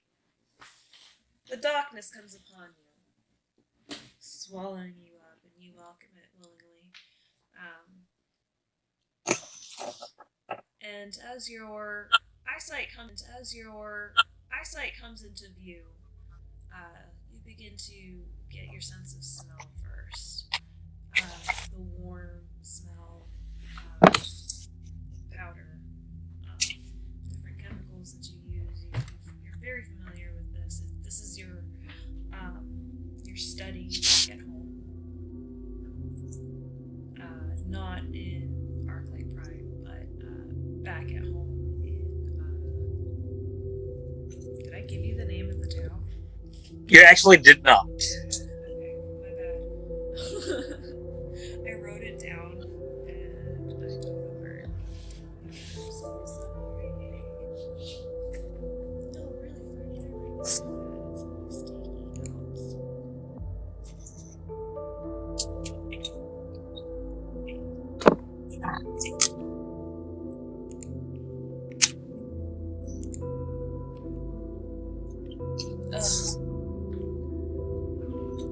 I opened up my messenger and went right to.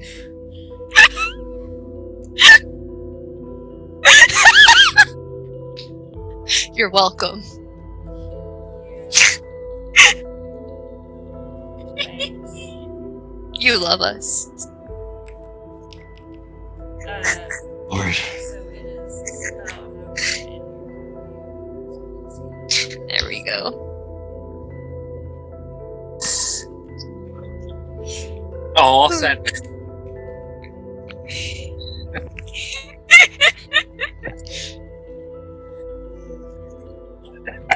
DL beer.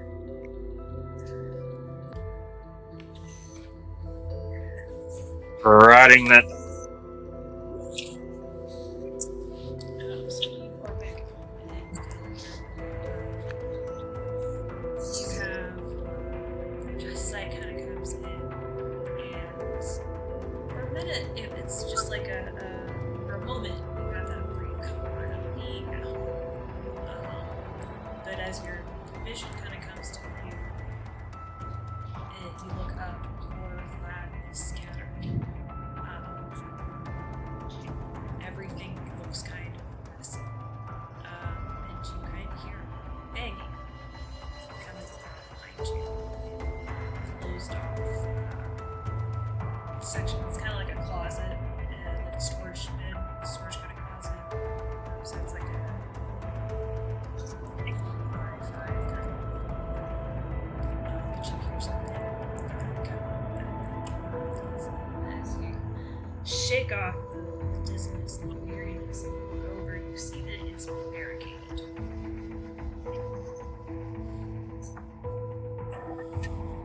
And as you kind of confusedly get your bearing, get up and you as you're lifting yourself up off the floor, you realize both of your arms are not your arms. They're mechanical. Well, this isn't how I left them. You push yourself up and, this isn't how I left them, and you examine them. And you look at the rest of yourself, and this body is not your body. There are various parts of your body that are machine, and there is a. I don't remember having double days. Yes, you do feel that there is a strain. There is a sudden feel in your heart as you kind of grab at your chest. There's a feeling of hollowness. There is an emptiness inside of you. You know that you have lived far past your time, but this body has kept you alive. You have found a way to cheat death.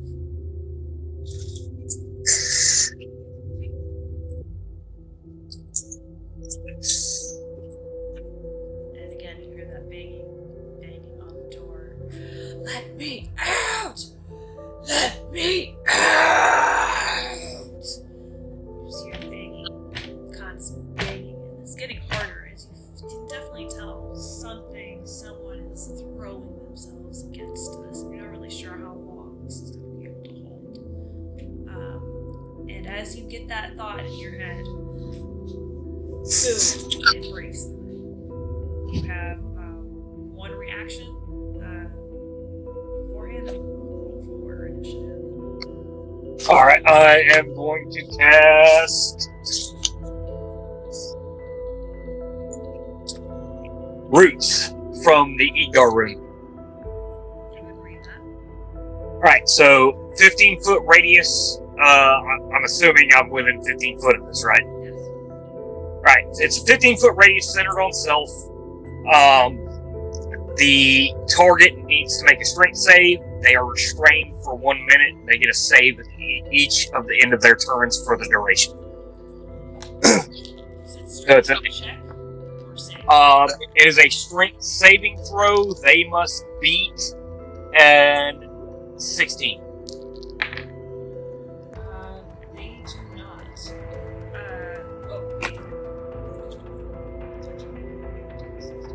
Yeah, 17, sorry. They do. And Okay. So for future reference, for you guys to know, for combat meets beats when it's you guys. So if you guys are targeting me, and let's say my AC is 18, you guys get an 18, you hit. Okay. If I'm going to hit you guys, and let's say your horse is an 18, and I hit an 18, your armor is what I call plot armor, and I miss.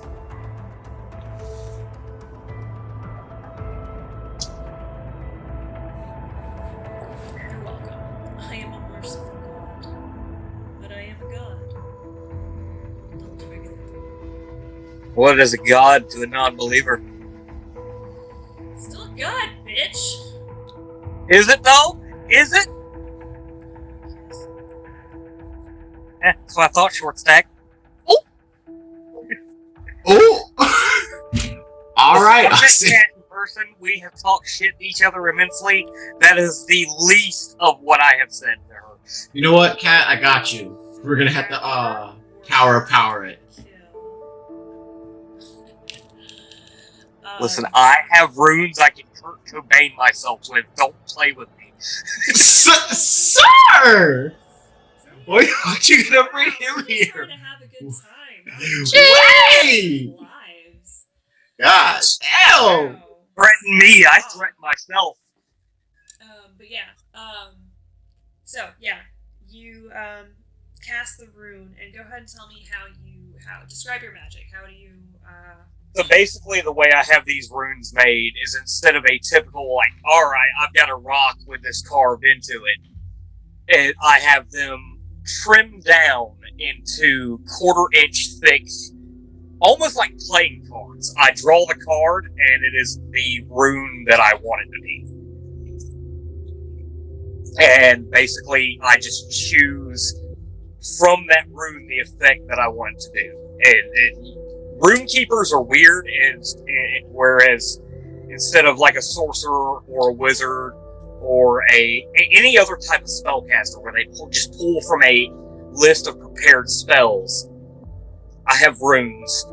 Each rune has a cantrip-esque ability and 3 leveled abilities. First, second, third. And I have a limited amount of the first, second, and third I can use, but the non-leveled abilities are just like cantrips. I can use them as many times per long rest as possible. Excellent. So, and this is Unearthed Arcana, or? It is a brand new Unearthed Arcana class. But it is pretty decent, so we are giving it a go and checking out how it works. So you don't have to. Hey! So, with that being said, now that everyone understands kind of how the mechanics work, go ahead and tell me the flavor of how you do the magic. So, in this case, I would have pulled out the... Sailor Moon theme song comes on in the background. I would have pulled out the stone little quarter-inch playing card for the Idgar rune. And for this particular magic, it would have glowed greenish brown, and roots would have shot up out of the floor, trying to ensnare whatever this is breaking out of the closet. Excellent. Make me a wisdom saving throw. Okay.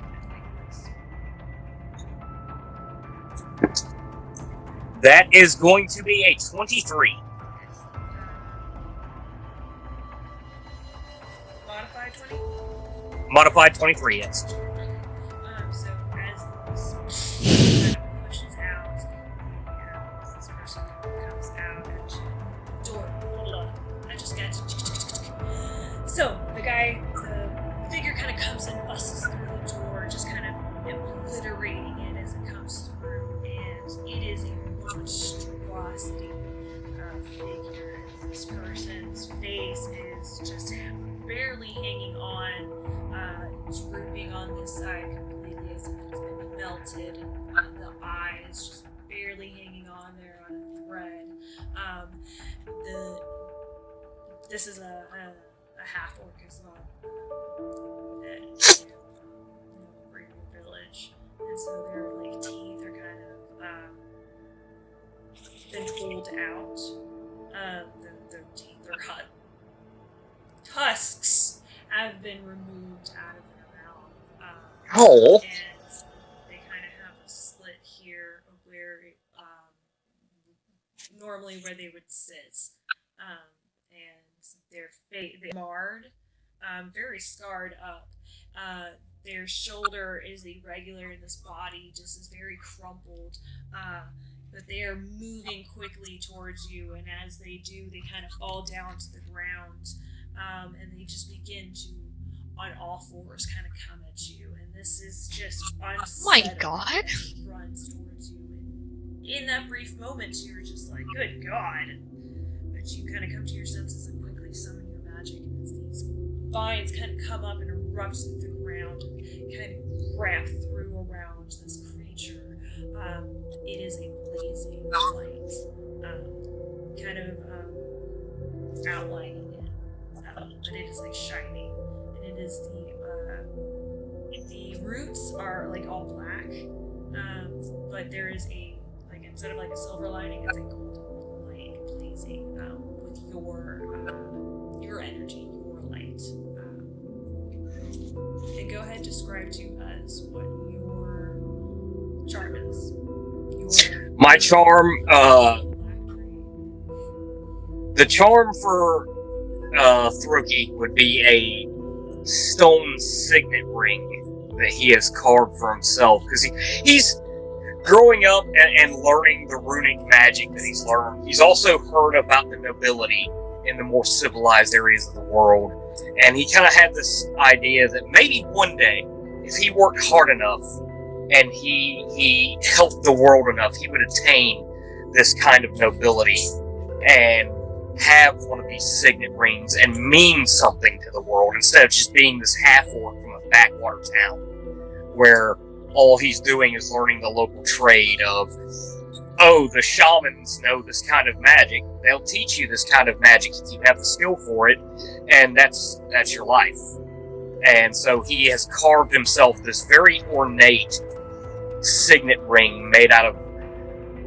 It almost looks like obsidian, but it's just black stone. It's black and burnt stone that he found near the temple, and he carved it into a signet ring with the emblem of the Shadows of the Archlight on it.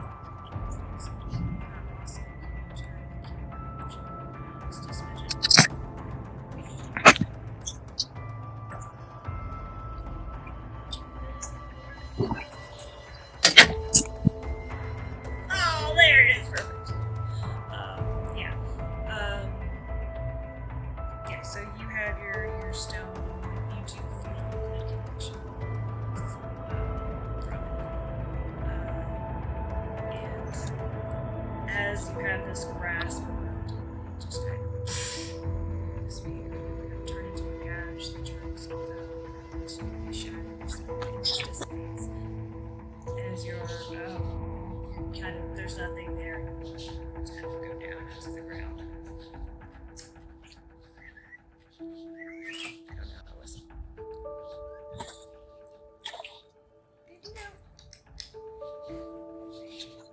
One second. I'll be right back.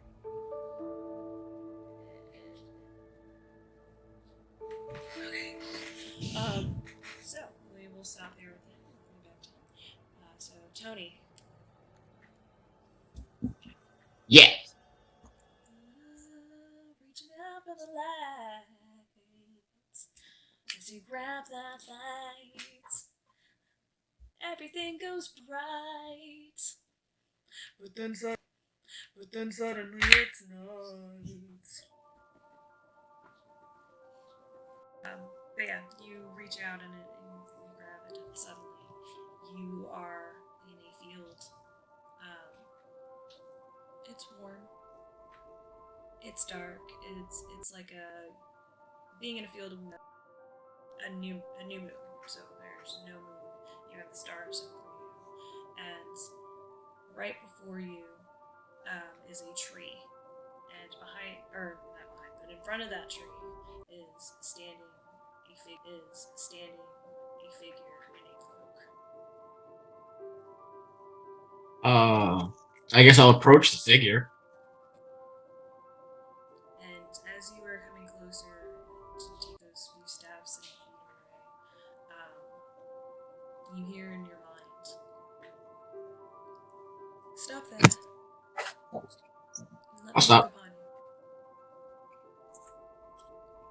State your name. All may hear." It is Huxtable Mendu. Do you come willingly to the flame? Absolutely. And do you come willingly to the shadow? Absolutely. If that is what the flame requires of me, I will be there.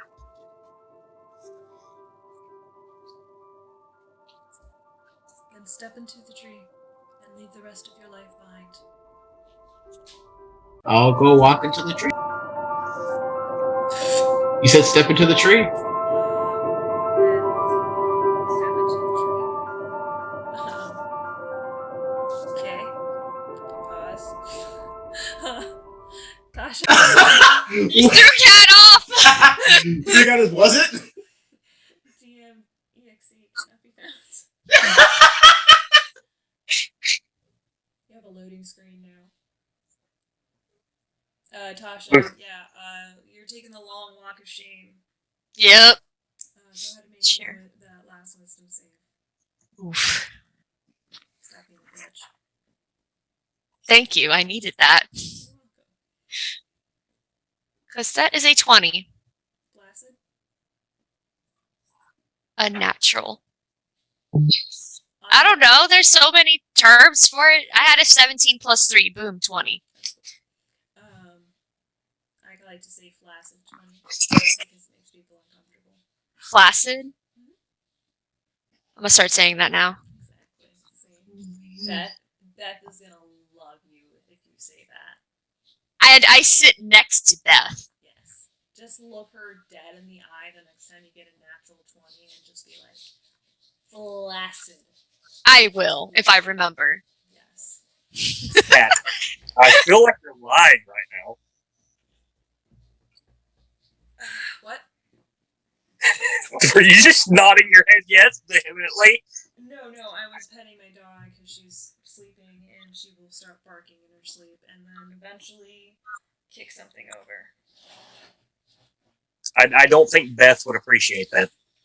She can Oh, I come know. fight me. Huh? I said she can come and fight me. Alright, so as you're taking that long walk of shame, you made right, cool. But as you kind of are focusing and you're hearing this, it's that feeling of like your ears are hot, someone's talking about you, a little superstition. But it's not your ears, it's not a superstition, it's your earrings. And you start to focus on that for a moment. That warmth. You think about it. And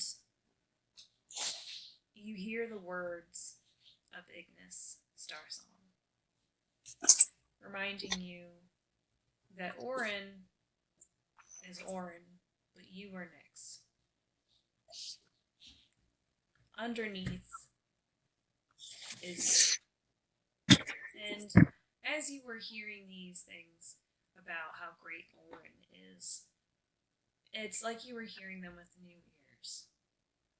Instead of seeing it being as Orin is better than Nyx, you take pride in that the persona that you've brought forth is someone worthy of being spoken about to such length. Because you are them, and they are you. And you begin to walk with that confidence. And in the distance, or as you kind of are walking, and Vera kind of turns down this way into a hallway. It's almost as if she didn't notice she could keep walking straight. And she kind of walks and just begins to fade and disappear, and straight in front of you is a light. A candle in that darkness. Familiar. What was once the light that used to shine, that was Ignis Starsong's light in the darkness, you see as your own. And as you begin to walk closer, and you reach out your hand into the reach for the flame, the flame becomes darker. And as you reach out to it, there is a bright light that flashes before you. And when you as your sight comes to, you are in a field, and around you is no moonlight, but the stars are there. I'm working on it. Out in a field, and the only thing that you can see is a tree. And then, as you kind of look around, kind of trying to grab your bearing, as if you're trying to remember this place, again, you see before the tree a figure in a dark. And as you begin to move forward, and as you get to about a couple of feet, you hear in your head, stop, and let me gaze upon you. They'll stop. State your name, so all may hear. Which one? There's a pause. Do you not know your own name? I do, but I have multiple. And who are you?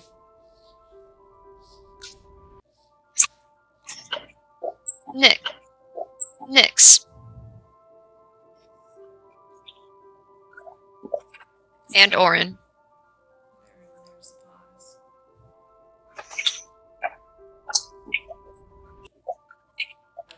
Fuck it up.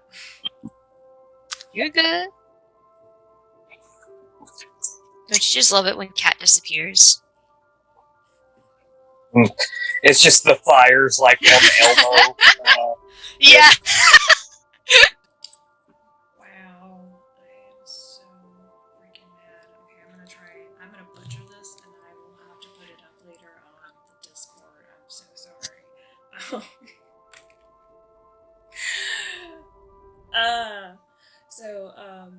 Ring- Ringo Wee Woo. yeah, seriously, I'm sorry, I'm doing my best. As they, again ask you, and you say, I'm Nyx, I'm Orin,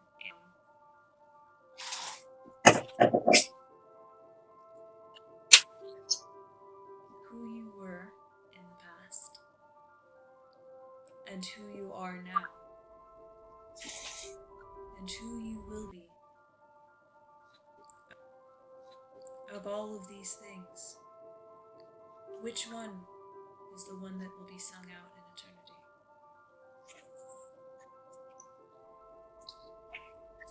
No pause.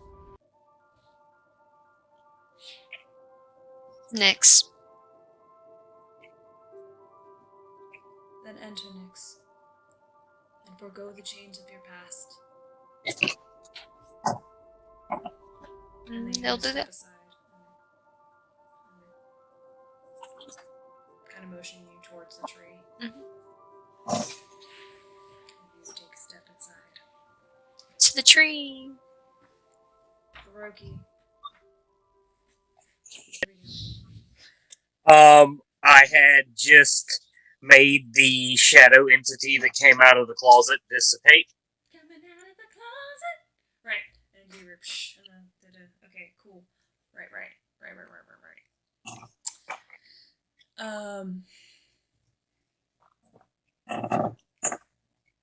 Cool.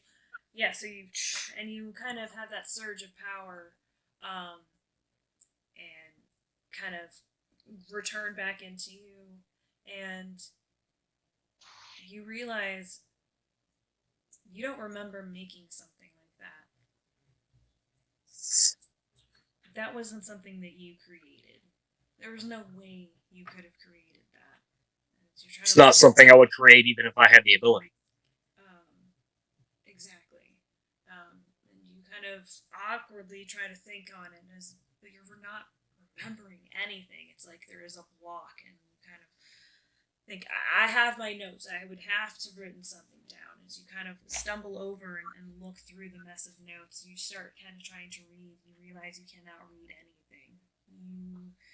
You understand this is your handwriting. You wrote this. These are your words. These are words, but the words aren't making any sense as you look at them. It's almost as if it says, random words: blue Ortebago, chewy gum, banana boat. Things just don't make any sense. But you look down and you do recognize these runes. These symbols start to make a little bit of sense. You would know this to be the symbol for homunculus. Alright, that's not something I've even remotely wanted to look into. What the hell is all this? And behind you, you hear the little pitter-patter of familiar feet of Holly. Holly also is missing an eye. But she kind of has like a mad, moody eye. It's like... and she too is not in her own body, really. Her leg is mechanical, and she kind of walks with a limp. And she's kind of holding a very big book, and her hand is mechanical. And she kind of has an extra arm underneath of her. And underneath that arm, she's holding another book, kind of open like this. And the other one is kind of like that. And she's looking over, and one eye is looking at the book, while the other eye is just kind of looking over at you. Oh, there you are, Throki. Yes, I found the books you were looking for. Here. And she hands you the very big book. I don't take it. I just kind of step back like, Ollie, what the hell is the meaning of all this? Is this what you wanted? No, none of this is what I wanted. No, you said this was the book. I definitely got the book that you wanted. This is the book that you wanted. not the And book. she kind of starts to shake. This. And she kind of starts to You shake. And with these mechanical attachments. God. and this. What? I never would have done something like this. This isn't what I was researching. This is exactly what you were researching. This is what you wanted. Why are you yelling at me like this? We're almost there. She turn around, or she motions behind her, and you kind of look beyond her, and you notice you are in a dark place. There is a dark magic kind of humming from this archway, this door. It's kind of like has heavy set runes inscribed all around it. And at first, you don't know this, you don't understand this, but it immediately kind of comes to you suddenly, as if, oh, I have no idea what the hell this. Oh shit, I do. I can read suddenly Latin. And at the very top, it reads, Take care, ye who stare into the abyss, for the abyss stares back. And know ye who enter this door, there is no going back.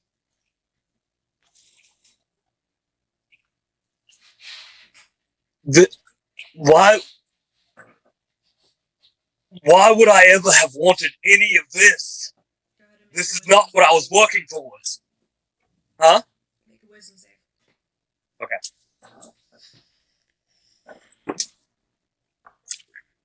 That is another 23. Dirty 23. So you are sure of this. This is not at all what you wanted. And as you were asserting yourself, sure, this is not something that you have done. You were not interested in this before. You take a step, you're sure of this. This is not what I've wanted. This is not what I researched. And as you look up, you are now suddenly standing before this door. And right next to you by your side is small Holly, very crumpled, she looks very old. This is dark magic, this necromancy has definitely wore on her. She has inscribed runes on her skin that is the only thing that's really binding her into this body at this point. And you look up, you have a book basically in your hand, and you kind of look back up. And as you look around, there are many others, acolytes, just like you, having the same similar markings on them. And the only thing kind of holding them, trapping them inside of their body, is their these like runes. And they're all orcs, or rather half orcs like you, that have followed you, your disciples. And you look down into this book, and inside of this book you see dark runes inscribed. Something that started off as, how can I extend my time just a little bit longer, has somehow spiraled now into being okay with experimenting on Holly. Before you do such procedure on yourself, being able to continuously, go to believer and believer, taking energy from them to summon and use this book to reach this area, the things that you have been willing to do in order to arrive at this very moment, standing before the doors and the gates of hell. This isn't what you wanted, but you always wanted to know, well, what if I could? Can I? No one else can, but I can. And that thought has consumed you and is rotted in your brain. And for that brief moment, you have that warmth inside of you, or rather on your hand, as you look at this book. And you're able to free yourself. Kind of take a step back against this person. And you kind of has your shadow self is kind of holding this book. Give me just a second. Sorry, I'm pulling dad duties tonight too. So. Oh darn. Be a flame with us. I was gonna Play do with something. us. I was gonna do a thing before you said something about the book.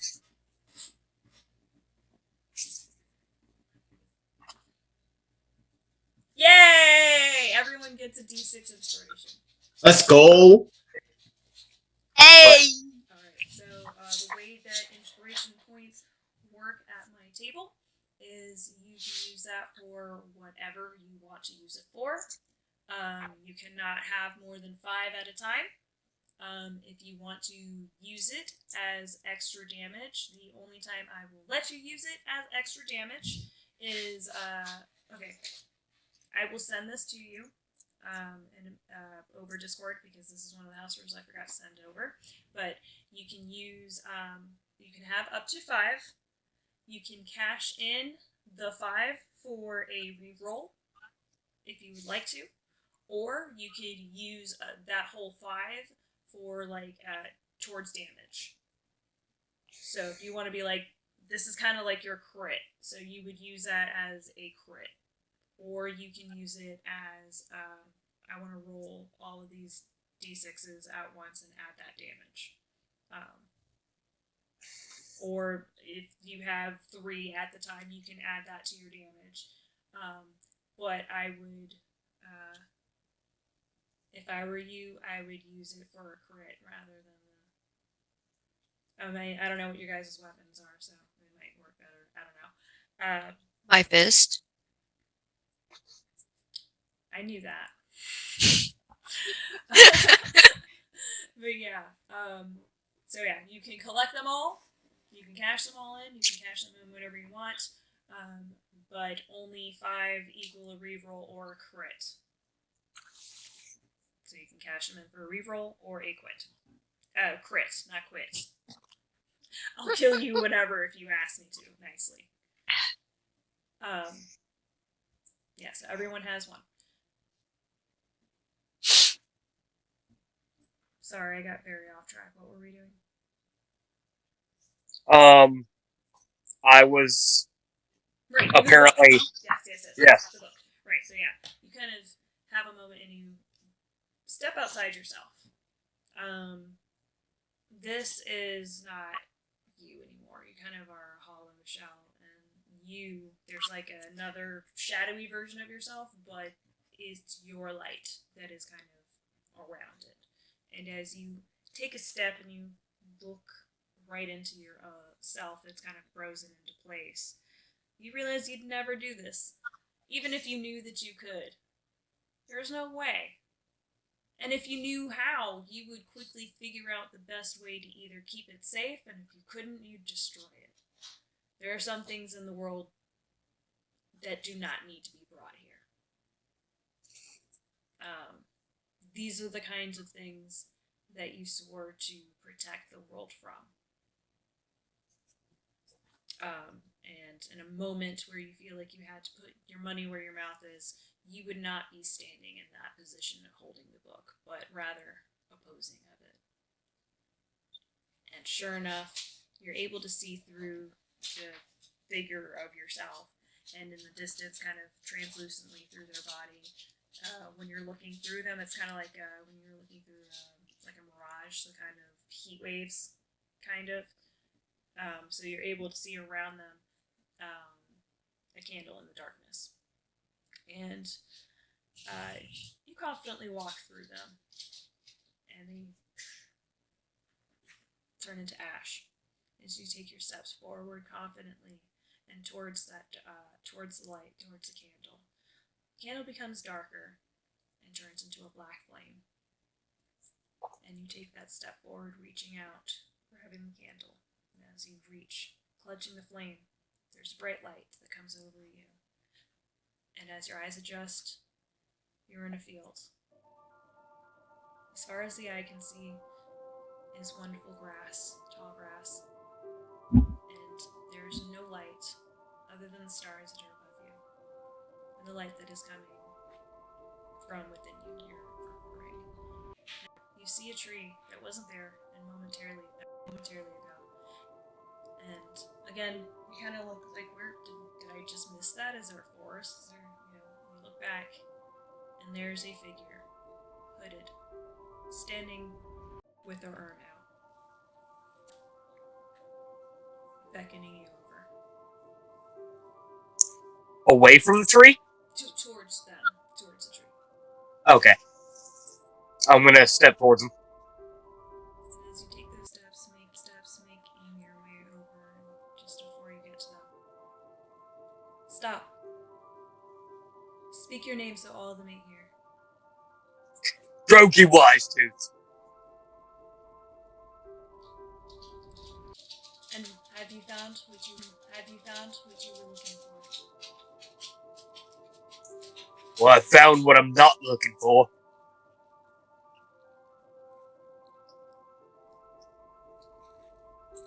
You have given so much. But is it understanding? Or is it power that you are holding?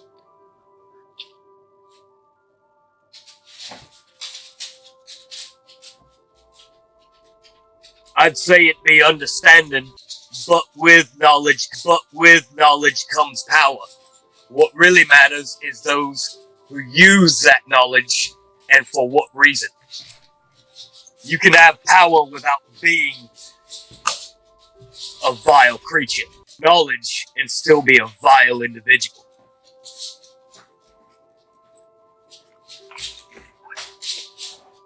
So my answer's a little bit of both, but with the understanding of how to use it.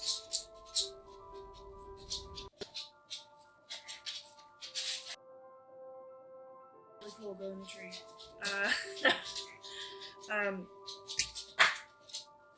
Sorry, my dog is really ready to go out. But there is a pause.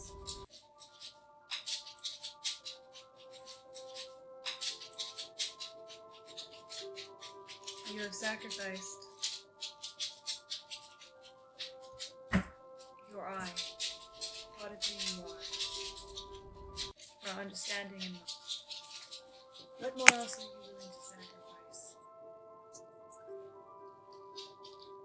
To seek the infinite. If it means helping those who need it, everything. Step into the tree, let go of your past, and enter the shadows. As I look at the tree, does it resemble Yggdrasil?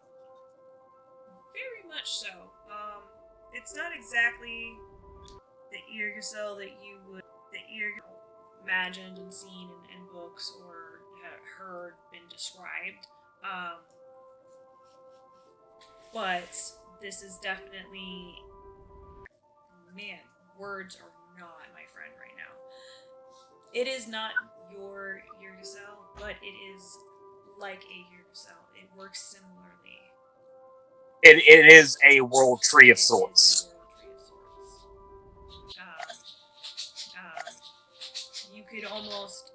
You could tell that this could either be almost like a part of Yggdrasil or Yggdrasil is a part of this.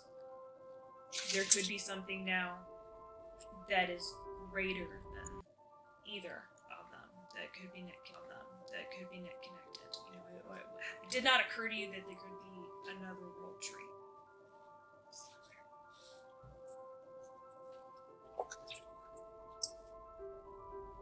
I'm gonna kind of look at it, still there, and then go, well, nothing ventured, nothing gained, and walk right into the tree. Yeah, they are there, and you walk into the tree. And that is where we will end for tonight. And right before he steps into the tree, Throki looks at the camera with his eye that has been removed and winks with the empty eye socket. That's all, folks. But yes, thank you guys for everyone for joining in. Thank you guys for everyone who's donated. We appreciate you guys. I'm super excited to bring you guys Archlight Shadows. We've worked on it for a while now, so I'm super excited to perform this journey with you guys. Thank you guys, the players, for doing this project with me. Thank you for bringing flavor into the world for me. And everyone that has been just tuned in and has subscribed subscribed, thank you guys so much. Please continue to do so. We will have our affiliate official status up here soon. We are waiting on a small little thing that is coming in, and we will be officially official affiliate status. Congratulations to our group, to Huxtable, everyone back there. So if you guys have not already, please go ahead and join us on our Discord. Find us on YouTube, and the show will be up and edited soon and up there for you guys to view. And we do this every Thursday around 8 o'clock-ish because real life happens. And we are looking forward to more games with you guys here soon. So we'll go around the table again one more time. Everybody introduce yourselves again. I'm Kat. I'm DM, co-founder of Huxtable Guild, and I do stuff. I do a lot of things. Hi, I'm Tony. I play for this Huxtable Mendu, a Moon Elf Barbarian Path of the Beast. I am Tasha, and I'm playing Nick/Orin. It's just, a twink changeling monk type boy. The way of the shadow, and just must protect. Just protect. What? Why are you laughing? Cat has not known peace since Tasha. Yeah, Aw. on brand. Wait, what? Cat has not known peace since you made Orin. Nyx, rather. It's only gonna get worse from here.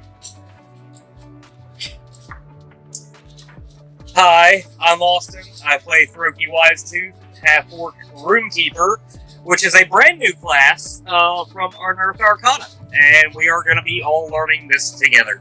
So hey, watch and learn how to play it so you don't have to. Exactly. Yeah, so that brings us all around, and you see this horrible thing that my dog trying to tell me he needs to go to the bathroom. So thank you guys for joining. We will see you guys next time. So stay tuned and see you soon. Everybody be a flame. Be a flame.